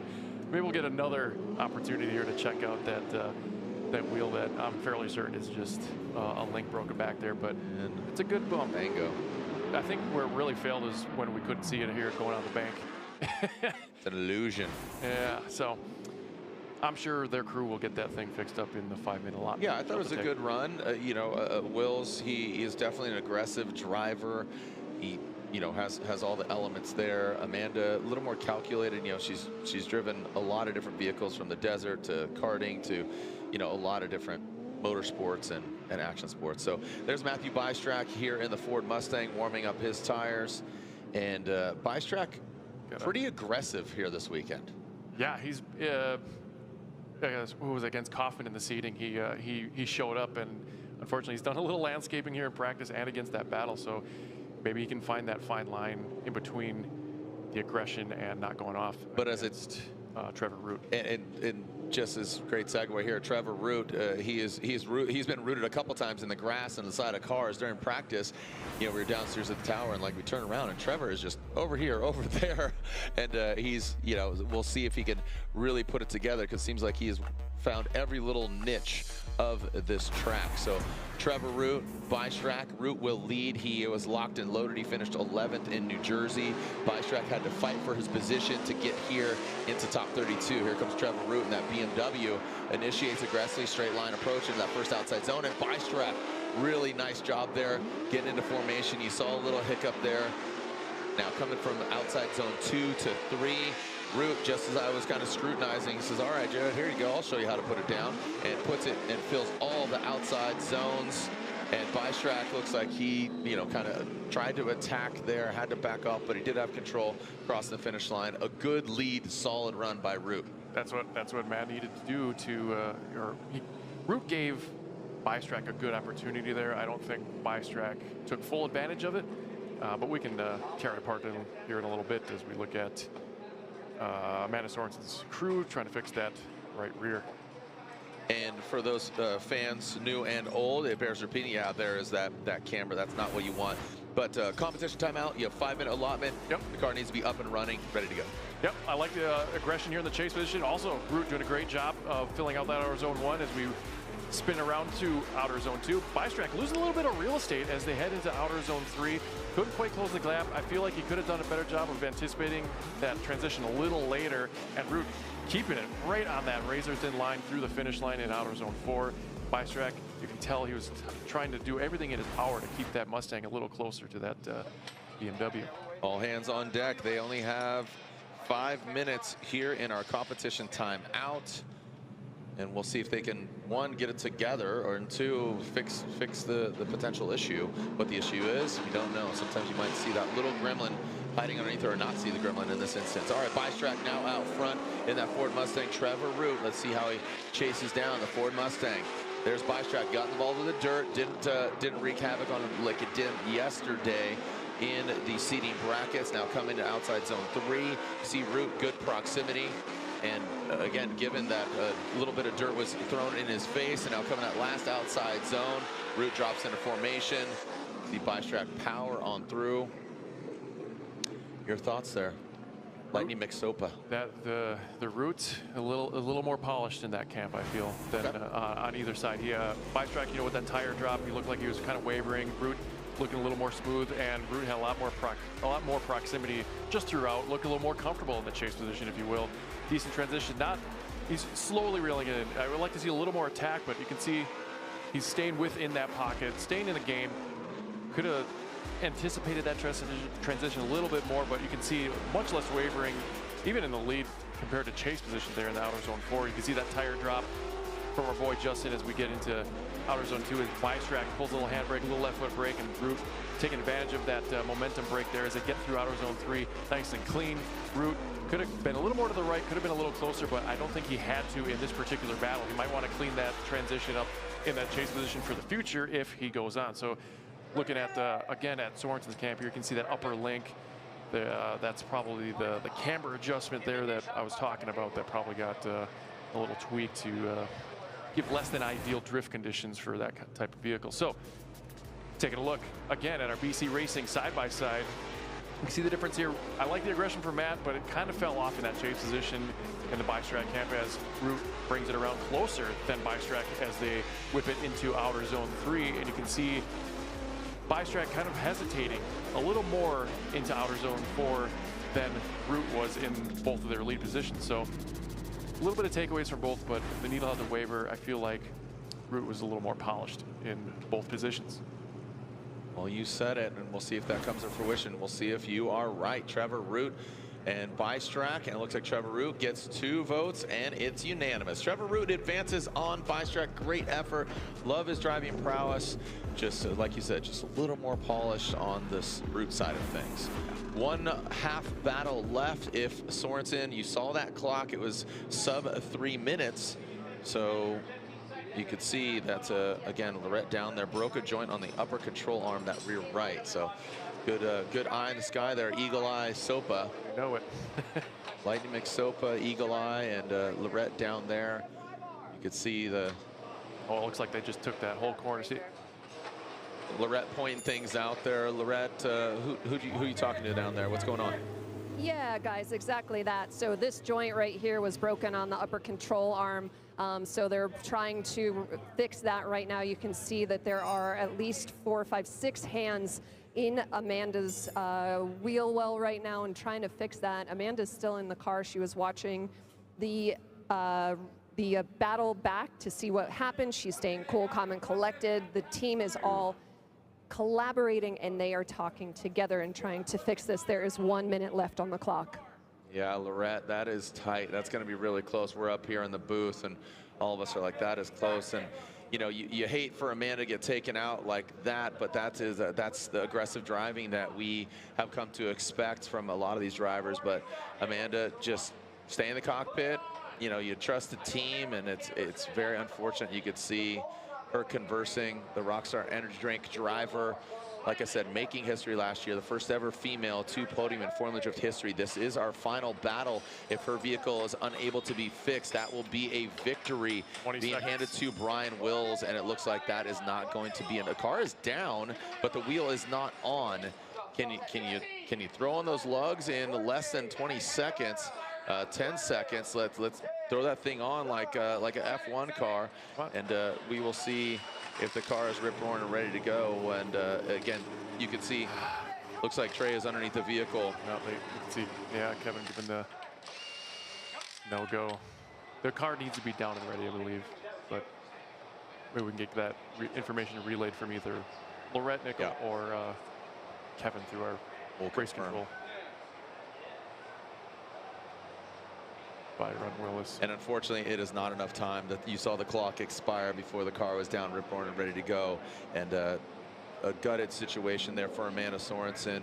A good drive. Don't know if that was going to be enough to solidify. You know, again, going against Wills.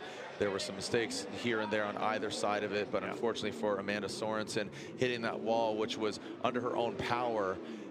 You know, so it's kind of upsetting when you know you kind of did it yourself, and then unfortunately just not enough time in the clock. And a very capable team, but the gloves are off. She's out of the cockpit. Again, Amanda, hold your head high. Definitely a talented driver. She's driving a lot of different vehicles here, and Amanda Sorenson out of the cockpit, and unfortunately that will be the end of her weekend. We'll see her in Utah. She loves the state, and we will see her there. Yeah, it's in the body language, you could just see that's it. It's how it is. You know, don't know what was said, but obviously frustrating. Yeah, it's. I'm sure Wills will agree. Like he probably wanted to battle it as well, like anybody would want to. You don't want to win like that.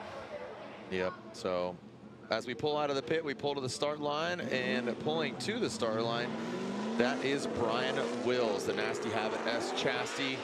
And he will move on. So a celebratory lap. We'll see him in the top 16. Congratulations to Brian Wills.